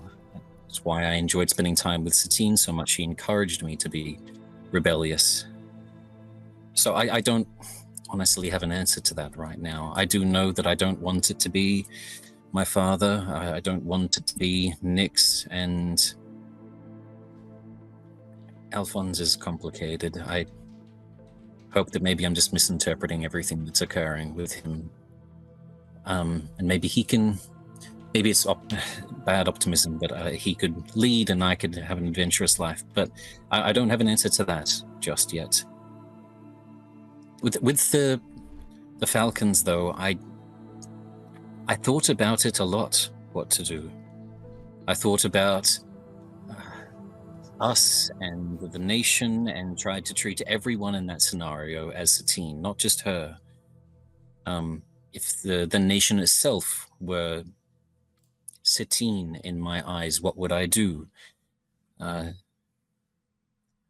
indoctrination is just so thick and hard, and at that point in time, the only thing that I could think of is they wanted to be nothing more than warriors, and they believed in nothing else other than that cause. And we tried very staunchly to change their view, and it was not enough. So I at least wanted them to have, in their eyes, an honorable, quick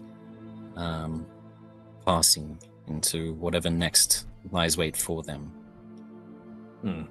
Satine did play a part in that decision, and that I still stand by what I said after that occurred on that same day.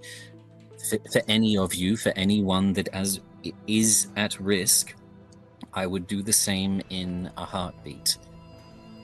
That may be a fault, that you see that violence shouldn't be an option ever, but I still feel like that at some point there needs to be that protector, the person that will make those decisions when, as tough as they may be, need to be made. But I still want to learn more. I understand. Perhaps there is still some training for you to undertake, but I can see that your reasoning is sound. I think.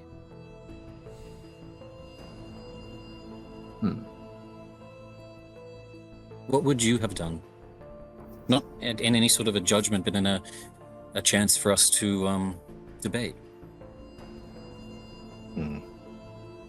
Considered this. The indoctrination is a virus. It is hard to extract. I myself am not as good with words as you are, so I fear that my line of reasoning would have fallen on deaf ears. And I mean, look, it's difficult. Lyra was mentioning putting them in some sort of a prison, but that felt horrible to me. Like, if these are warriors, they should have a warrior's passing, not be locked away like animals, forgotten about for a while until we find a way to fix them, if that's even possible. It would have been difficult. We could have taken them here, but the suspicion and I suppose the subsequent complications that would have caused would have been hard. But I don't know. Maybe we could have taken them here. We could have handed them over to authorities. We could have kept them in the guild and interrogated them. I don't know. The indoctrination that you say is beyond, I think. I fear you are an eye to explain, to reason with. The Shadowclaws are heavily indoctrinated. They will follow Nyx, they will follow their leader without question. I've seen that. And evidently now they seem to be under some sort of demonic thrall, which makes things even more complicated. And quite frankly, I don't know how bad decision widespread that is. Yes. I know there were other options like that. I so many things were rushing through my head. If we'd brought them to authorities, Soren had already mentioned that people like that would simply go missing, and then we'd be putting more people in harm's way. If we brought them here for interrogation, I don't know. They had been upfront with us, and I felt like a quick passing was what they deserved, rather than incarceration and questioning. There was one other line of questioning we could have done in hindsight. After speaking with Soren, we found out that the Shadowclaws were...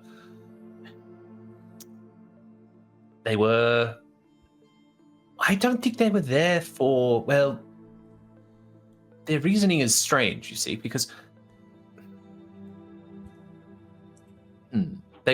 I don't think that they were there for us. We could have just simply have spoken to them, explained the situation. Soren was already on the wanted list, but although he thought that he was he was in with the Messengers Guild, and Soren is in with Nyx, and Nyx follows the Shadowclaws. So, yeah, if I had maybe made an admission in saying that I was still serving the family and somewhat neutral, they might have backed off. They didn't know that you were Bart until we revealed that you were Bart. They were simply acting upon the fact that there was an intruder in the Messenger Guild. So our reasonings, our caution may have been unwarranted in that case. I fear they may have died in some ways unnecessarily if we had just sort of been a bit more honest. The other thing I will say that you know, Niles, Soren, when you met with Soren. Yeah, originally, yep. One of the reasons why Soren was quite... I mean, you and Soren have a strained relationship. Charles was his cousin. Yeah. So there is an element of how much... is Soren saying things to fuck with you? Maybe. It is conceivable. Like, he never forgave you for the death of Charles. But you know things have changed a bit in the way Soren was talking, his following of Nyx. It sounds like he now sees this whole thing of the necessary sacrifice, which is what you were being trained in. This idea that no one member of the Heiress is more important than the Silverwind, I should say. No one member of the Silverwind is more important than the family itself. And it is the honor of any one member to lay down their life to give the family even a modicum of benefit. Yeah, there's an element, maybe Soren's position has changed a bit in response. You're not sure. But just some extra information that Niles would know that you might not know. Yeah. Niles does kind of nod a little bit then and sort of say, necessary sacrifices then. Look, I know we explained it, but like I mentioned, when I was in the room, at the top floor, they attacked first. They continued the chase. When the female Falcon seems to learn who I was, it didn't seem to change much in her mind or her eyes. I don't think it was unwarranted at all. I think they knew exactly what they were doing, and for whatever reason that is unknown to us, but I don't think it mattered who I was. I think what I saw was enough. Yeah, makes sense. I don't know, that's the trouble. We simply don't have enough context. Yes. Look, in some ways, as much as it pains me to say this, that is a tenet of the Shadow Clause, a necessary sacrifice, death for the greater good. In some ways, the two Aarakocra meeting their end like that was in some way fulfilling what they had always believed in. So, in a way, their deaths are not in vain. They died, believing and fulfilling that part of their mandate. So, perhaps I am placing too much of my own stock in this, and perhaps I need to rethink things a little bit more. But in some ways, I will still maintain my pacifism, I suppose, before our own kind and others, if they are not warranted. But until then, until such things need to be made, I will continue on my path. It would be good to be able to speak with my Shifu, but that has not been possible for some time. Is there anything you would like to, if this occasion were to occur again, that you would ask of me? I want to be the leader that you want me to be. And a good leader listens to his companions. Take up all the information that we have gathered thus far. We know the precarious state of the Heiress, and we understand now the far-reaching indoctrination of the Shadow Claws under Nyx. We know these things now. So, in some ways, this has all been an information exercise, and it has been, in some ways, a good thing that we know these things now. I would hope that in a situation, if a situation like this were to occur in the future, that we might be able to use the information gathered back in Seastride to our advantage, and hopefully, perhaps then, we could convince whoever it might be to stand down. Now, I know that is easier said than done, and again, my way with words is not as strong as yours, but I feel that there must be some way we can break through the indoctrination that's been put on our people. And I think coming from you, if you were to use your ability, your gift for it, then perhaps that might be enough. But I fear it will not be easy in any case. I'll try my best. I would ask for you, if it might be so bold. Pacifism is all well and good, but do not lay down your life or the lives of your friends for those objectives. There are people that still want you around and still love having you here, and that is why I made the decision I made as well. In a heartbeat, I would make the same to make sure that those that I care about are safe. I is a path of balance. I walk the path of light and dark. I must balance it at all times. That is what I feel. That is how I believe. And sympathy, understanding, and believing, that is my main tenet, and I will continue to do so. I will try and understand all things and make my judgments based on those things. They may be light, they may be dark, but in the end, it is a path that I will walk, and I will make those judgments accordingly, as I have always done and as I continue to. You do not have to fear that I will tread one way or the other. I will do my best to maintain the path, a straight path, and I will do what is necessary when the time comes. Don't get it twisted. I am not dulled or weak in the eyes of the Shadow Claws. No. I don't think that at all. I worry that due to your past and wanting to not be one of them, not cross any certain lines, that you might hold your fists when they are needed. Oh. Bart. Yeah. I don't think that'll be a problem. When the time comes, I will do what is necessary. Okay. It is a difficult thing, but if push comes to shove, and let's face it, it will probably come to shove at some point. Nyx has a lot to ask for. What she did in the Underdark, what she continues to do, I cannot let that go unchecked. What she has done to our people, the indoctrination from her own self. I mean, back then... Unnecessary sacrifice. I mean, back then in the Underdark, she tried to convince me to come with her. That is something that weighs on me.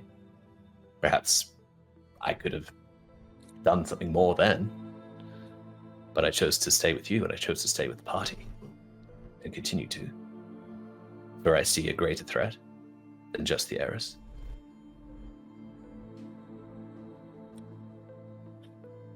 Hopefully, luck is on our side. I hope so. I hope we are successful in our endeavors.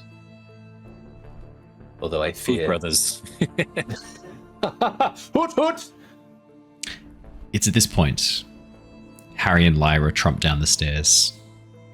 As you emerge into the sitting room, Harry and Lyra, you see Niles and Bart sitting in meditative positions. A look of relief across their faces, where before there was maybe tension, now it is much more relaxed. Oh, Lyra. Harry, oh, good to see you're awake, Harry. You're muted, Harry. I cannot hear the voice out of your mouth. In a silence spell. Oh, my. I will speak for him. Worry not. There you go, Dave. You've taken his voice. Oh, you're back. I can hear you. Yep. You're good. Hey, I haven't seen you guys since what felt like yesterday. Yeah, well, it's been only 2 days. Wait, Harry! Holy crap! I'm gonna get up and like rush over. Yeah. A big feathered hug. Are you feeling better? Are you well? Is everything? Yeah, I feel great. Watch this. Harry wants to do a triple backflip. Make me an acrobatics check, please, Harry. I can do that. Now, you took a warlock level as your level up Yes, I did. to catch up with the rest of the party. Fantastic. What have you unlocked with your warlock powers? What has Sorry, Figment? not warlock. I did a rogue level. Sorry. Oh, you did a rogue level. Okay, perfect. I did a rogue level. That's cool. Figment, no one else's power. My goal is, since the 2025 revision, Yep. reliable talent dropped down by a couple levels, and reliable talent is a skill I've always wanted to have a D&D character have. It's pretty sick. So When do you get it now with the new rules? rogue level 7. Ah. So I just moved to rogue level 6. So you're getting that. Nothing really interesting happens. I don't even do more stealth damage at level 6, but I get 2 expertise. So bad. I have at the start of the session I put it into acrobatics and sleight of hand, but I've actually changed it during the session. And it's now on insight, because I think insight's probably a bit better to have than That's pretty good. Yeah. It was after we did that roll of 10s, and I'm like, nah, actually, I think insight's probably a better place to put it. Especially later on when I get reliable talent, because reliable talent means acrobatics should be 17. Yeah, you can't roll below 10. 19 is always helpful. Yeah. So acrobatics check, was it? Yes, please. Reliable talent plus jack of all trades is the swashbuckler rogue plus swords bard is a broken combination for the skills and for combat. It is chef's kiss. 14. And that's 14. That's with a +7, mate. Yep. Harry, reliable talent would have been very useful. Harry, you go to do the triple backflip. Partway through, you realize you're only going to manage maybe a double backflip, and even then it's going to be close. You watch as Harry midair tries to shift and crashes down into the couch, succeeding on at least 2 of the backflips, the third not quite playing out as he imagined. We just can I roll over on my side and like pose? Yes, absolutely. Yeah. Ta-da! Bart'll head over. Are you okay? The accumulation of figment hasn't changed at all. We heard that a deal was made with the Lyra, and is just gonna check over his body with a medicine check. I was going to be like, oh, a triple backflip's easy. I rolled to the left. He watches Niles crashes into the couch and then immediately pulls out into a mirrored pose on the other side of you, Harry. That's actually quite hard. I haven't done one of those. Yeah, the roof's only like fucking 9 feet up here. Like, come on, what are you doing? Niles is probably hoping to fly a little bit to propel a bit, because it's really tall. He's kind of like, and then part way up, he becomes like a pigeon stuck inside. He's like flying around, crashing into cabinets. Yeah. I got a 14. Harry realized he should have bonus action bunny hop when he was up there. That's what he should have done. 14 on the medicine. 14 on the medicine. Yeah. Harry is hale and hearty and well. He looks well. The after image of his soul, the after image of his soul is no longer there. It is gone. Was it showing again? It's not showing anymore. Has the growth of the second time my after image of my soul is shown, right? No. Only the first time. It's that after image of your soul was completely cured by the full separation of your soul and then the reinstatement by Thyra. Or was it still lingering around? There you go. Very slightly. Yeah. Has the growth of metal changed at all? Hasn't moved, hasn't shifted. The metal has not taken over any more flesh. Interestingly, though, you can see, Bart, with your medicine check of 14, there are 3 patches of shaved fur on Harry. With little red dots where something has poked him or something stung him, maybe? Hard to say. Needle, I'll gently perhaps. touch one to see if it hurts. No, doesn't hurt at all. Feels fine. Oh, like a Harry. Harry touches Bart back. Oh, thank you. Did you notice? Is this what the Cloud Giant did to you? I would know. I just woke up like this. I thought maybe you guys did it to me. No, that wasn't. How would we shave you? No, do any of you recognize this? Lyra, your body was made, right? Does this look like some sort of flesh magic? I'm just going to point out, the 3 different, injection spots? Yeah. I don't know what it is. Yeah. Would I recognize it from something maybe I've seen in Riz's lab? Oh man, this is you've not seen stuff like this before. I mean, you in Rizic's lab, you saw creatures in suspended animation with wires connected into them, ports drilled into them. This looks like something far less obvious, far more subtle. Do you want to make a medicine check for me, Lyra? Yeah, Harry.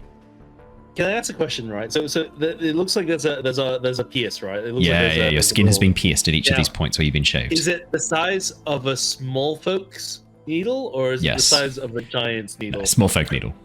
Okay, if it was a giant needle, man, it would be Yeah. 7. Nah, man, you've got no fucking clue, Lyra. I was going to do a general insight check on the 2 of them as they came back down. Yeah. Just to sort of suss them out a little bit. See Go on. Maybe, what they're feeling like or whatever. Is Swampy still walking around? No, Swampy at the end pulled back into Lyra's form. Oh, wait, yeah, that's right. He's really little hissy. An idea that I've had, and I'll transfer over to Bart. As I look at the 3 different points, are they areas that connect to, or underneath would be bone, as if maybe they've taken marrow samples? So one is on the inside of the wrist, on his right arm. One is on the shoulder. One is on the neck. All sections with bone underneath, for sure. Blood vessels as well. Yeah.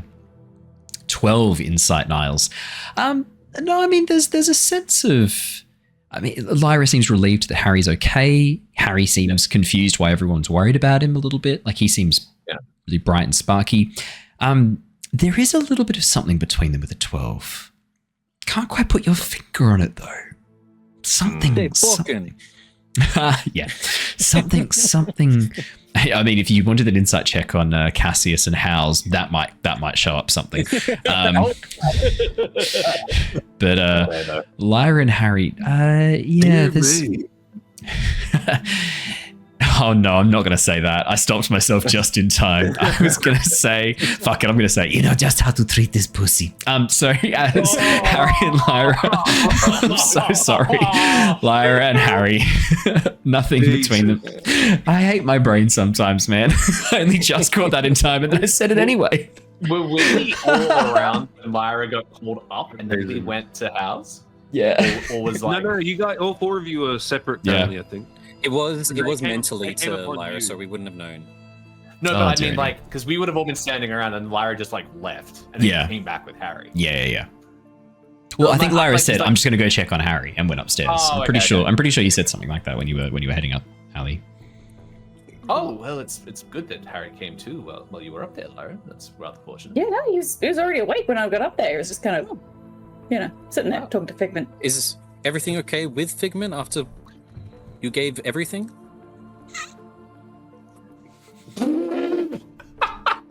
That's funny. I'm stopping myself this time. He's fine for now. I'm slightly concerned that Swampy might be trying to eat him, but we are trying to extract Figment. If Figment's worried that... If Figment's worried that Swampy's trying to eat Lyra, I mean, if we're just talking about who's trying to eat who, just saying... Is this something we should be worried about? Lyra, is Swampy going to eat Figment? Is he going to eat other party members? Is this something we need to talk about? No idea whatsoever. You're shrugging. This is... Oh, okay. Cool. Hoot. Yeah. Lovely. We've got Grim's black crystal that seems to be wanting to eat death energy, and we've got Swampy that just wants to eat things, both physical and metaphoric, I guess. That's cool. Harry, right? Who needs the Dark Hunter when you've got this party going on, right? I mean, they're doing a pretty good case for it. That's lovely. I will bring up something that you should keep in mind, maybe look into further. But if your soul wasn't in your body, there would be no need for any sort of inoculation to put you to sleep or to reduce pain. So I don't think those were injections. I think they were samples taken from you. Sample collected. Yeah, Jet's just ripped in disguise. We'll worry about that immediately. There's nothing I can do about it. So Figment is fine though. He's okay. You watch as Harry's heartstone glows, as this sort of shimmering illusionary form rises up as Figment in his little what are we calling this? I guess his like little familiar form rises up. Hello, friends. Thank you for your concern. I am fine. I am pleased to see all of you are well as well. That's wonderful, Figment. Good to see you. Thank you for helping Harry. For saving him. Well, yeah, thank you for helping me and saving me. This is awkward. No, that's okay. Yeah, you have a habit of getting kidnapped, though, Harry. We have to talk about this. Yeah, well, I mean, I was just there, and then she just grabbed me, and then she disappeared, and yeah, we can figure this out. First it was the Shadow Blades in the Underdark, and now it's the Cloud Giant who wants to take you off world. I mean, what's it going to be next? I mean, you might as well. Things happen in 3. You watch as Vice in the Hells has a portrait of Harry, puts it up next to a chair and looks, goes, "Yes, I think you'll fit very nicely there, Harry." Figment, I would just like to ask. I've asked you this once before, but with Swampy now having a similar stance. We can trust you, right? Absolutely. I want to keep you safe, all of you. You are my friends. Insight check, please. Yeah, 100%. Yeah. Finally. But is with a 6. Okay, good. Phew. Is that a 6 on the insight? Yeah, man. 100% trustworthy. Lyra, is that a 22 on the insight? I rolled above a 10. Is that I was about to say we're amazing at insight. Is that specifically for? That's a natural 20 from Niles. Fuck. Okay, Lyra, was your 22 specifically for? Is Figment telling the truth when he says that? I'd say so. In relation to the entirety of the question that Bart just asked him. Yeah. Figment is telling the truth. Niles and Lyra. When Figment says that, he is telling the truth. Is it the whole truth? Niles, nothing but the truth. With a natural 20.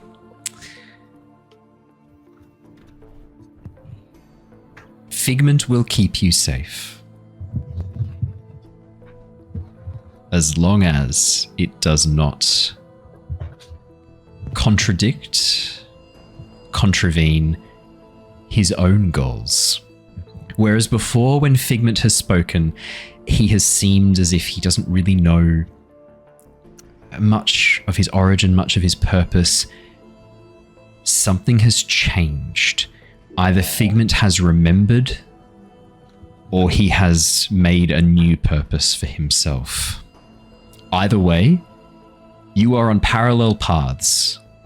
Right. All of you in Figment for the time being. But that is not a guarantee that you will always be on parallel paths. And when Figment answered Bart's question, he was answering in the moment. It's always safe when AI gives itself programming. Would Niles notice that this is a change that has happened since they have Yes. Yes. And with a natural 20, I'm going to have to give you a bit more as well. Niles? Figment is not artificial. There is too much life here. Too much. Whatever Figment is, maybe he's like the Warforged, but he still has a soul. You think there is too much personality, too much life for this to just be a construct, to just be a... As time goes on, you are more and more convinced that Figment is either an entity, not unlike, let's say, Varys, for example, who you would know a little bit about. Not unlike... Yeah, maybe even the mind of a person trapped inside here. There is more to Figment. Okay. Even the name is starting to give you a bit of a hint. Yeah. That's what you get with a natural 20. Can Harry do an insight on his friends doing insights on Figment? Yeah, for sure. 100%. That's a 19. 19. Niles has realized something. Bart is 100% on board. Lyra's still a bit cautious. Bart's like shaking your hand, Harry. It's so good to know that we can all trust. Niles is going to mental link back to Bart and say something has changed. Oh, okay. We can trust him now. Yes, I know. I'd like handshake. Harry, you'll take a note. No. No, okay. Also, before we forget as well, now that we're back, should we go and check on the multiversal bagman? Oh, I'm sure that Griswold has that handled. But maybe we should check on it anyway. We did kind of give him, like, dimensional herpes. I mean, in any case, we should probably check on Griswold because I think Sinmari wanted to look at the hammer. And he also, correct, Sinmari wanted the hammer, and Griswold also mentioned that he had some, He's been working rooms for us on little extra planar spaces for each of you. Yes. I mean, in any case, we do need to discuss next plans. As much as I've been enjoying the downtime, we do need to think about what we're going to do next. Frost Giants, I think we said that we would do with. Seems like a good point. Mari indicated that we will need a plan. We'll need to figure out where to go. We'll wait until everyone else gets back, of course. But yeah, there'll be a few things to discuss. Well, it's just us four. Yes. Harry, you weren't here, I think, for this part, but I was approached by one of the deities, Meloran. Oh yeah, it was nice. That was pretty cool. Maybe not so. Right? She wasn't too bad. All about the world, not really about herself. It seemed okay, I think. However, she gave some pretty ominous warnings about apostles, priests, clerics, reverends, followers of the gods, and we now kind of have one of them with us. I wouldn't mind. It is a follower of Meloran, which is great, right? Cassius is Meloran. Yeah. Oh yeah. Sure. But she also said that, like, even I'm out for myself as well, and was sort of just like giving a warning of like, don't trust me, don't trust anyone. So I don't know. I wouldn't mind seeing, when we do all regroup back up, where Cassius thinks we should go. That might be telling. I mean, yeah, Cassius kind of just walked in on us. If Cassius has another vibe from Meloran, I don't know if that's a good thing or a bad thing, but I wouldn't mind knowing where Cassius's vibes are pointing him in. He wants to steady the ship that is our party in a storm that is everything that is happening to us. Steady it for us, though, or steady it for Melora's sake? Like I said, she said that I'm doing things for myself, so maybe he's not here to steady our ship, but hers. Yeah. Yep. You are a trusting bunch. I mean, Cassius said that he was cool and that his god sent us to him, to us. So, yeah, that is a good point. We have been a bit lenient. I have not. No, you've been good. You've been very. Yeah, as someone that we just accepted in the group and was lenient with. Yeah, we appreciate it. Yeah, you really shouldn't have been. It took a while for me to trust all of you. It's a problem you guys have. Speaking of trust in my first kidnapping, we should also check if that drow lady, was it Zaylin, came in the end? Oh, yeah, I was asking about Zaylin. She hasn't arrived. Well, actually, no. We have to talk to Azula first, because Azula might have had the Zaylin come.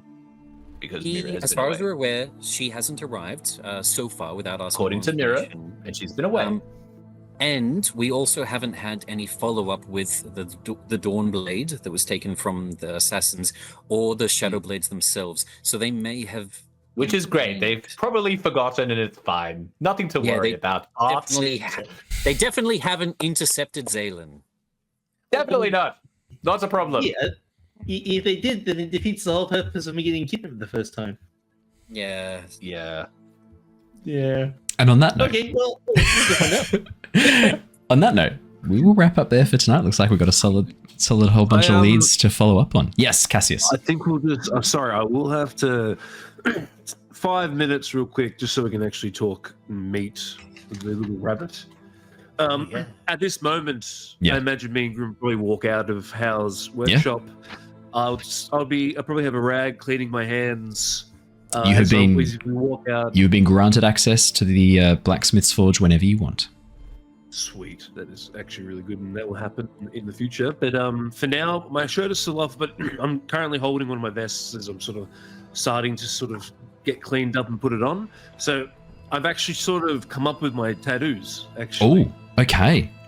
Oh, yeah. So as I'm sort of coming out and sort of everyone's sort of seeing me, across his shoulders, down between the shoulder blades, he has these black ink waves cresting in spirals with jagged lightning bolts striking down, surrounding a central orcish longship.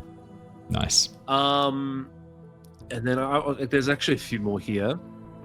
But for the main ones, there's another one where he's like helping out a village, a halfling village, from these like things that are attacking it. I don't obviously not going to take too much of the A time. Melora body is just like Dream. Maui, like a bunch of just stories about their body. It's part of the culture. I'm picturing that. It's part of the culture to You're tattoo welcome. important moments from your life. Yeah. It's like almost looking at like his There's tapestry a of his life currently. long Yeah, list it of is. cultures who do that, where they use tattoos on the body in certain places hold significance. So over the heart is your home. A lot of this is from Polynesian culture, from Maori culture. I've based them very strongly on a lot of those wayfaring cultures that traveled around during a lot of early human history. I think certain Native American tribes also. There's a lot of cultures that have used tattoos to depict moments of significance, especially moments of significance in a person's journey, for sure. Yep.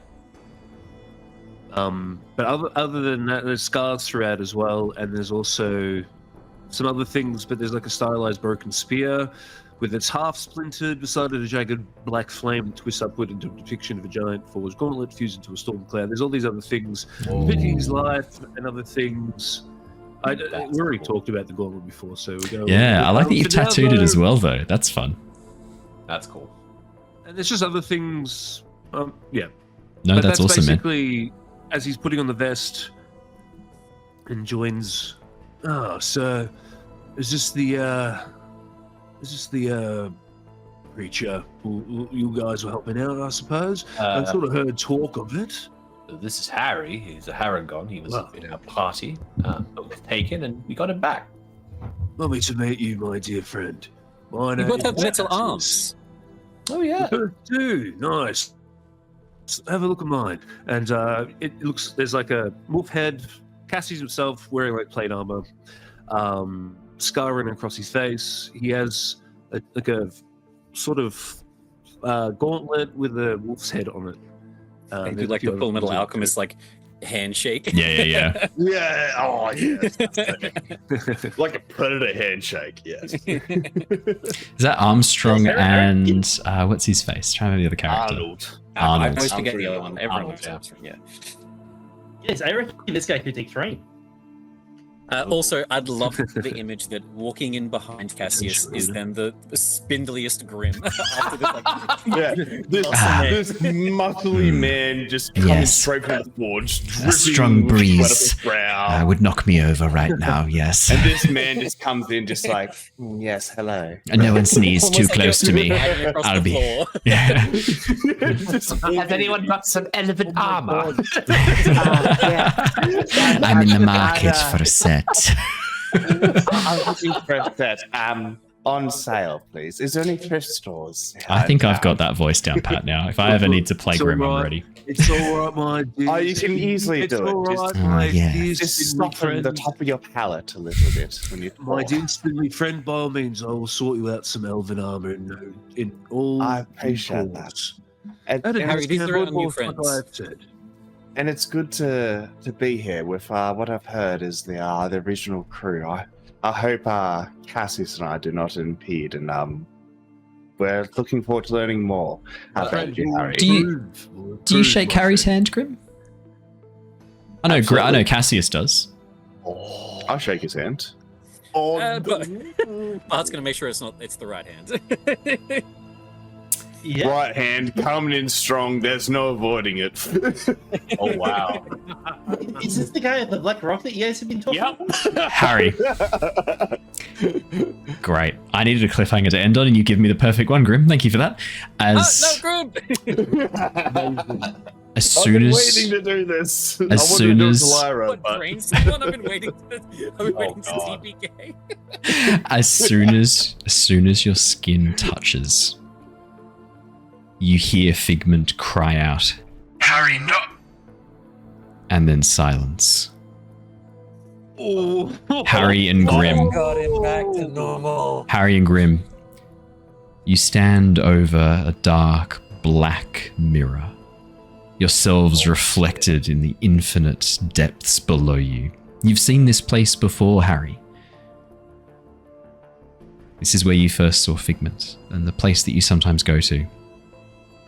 Your reflection shifts and changes into that of Figment's.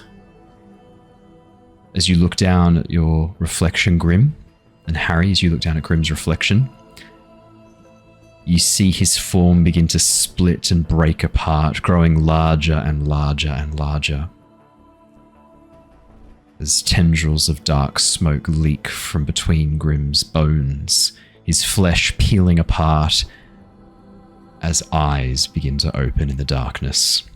And that is where we wrap up for tonight. We will see you all next week. Does Grim have a Pokemon as well? No. That's such a better ending No. than what we were going to. Grim does not have a Pokemon. I can confirm that 100%. Grim eats Pokemon.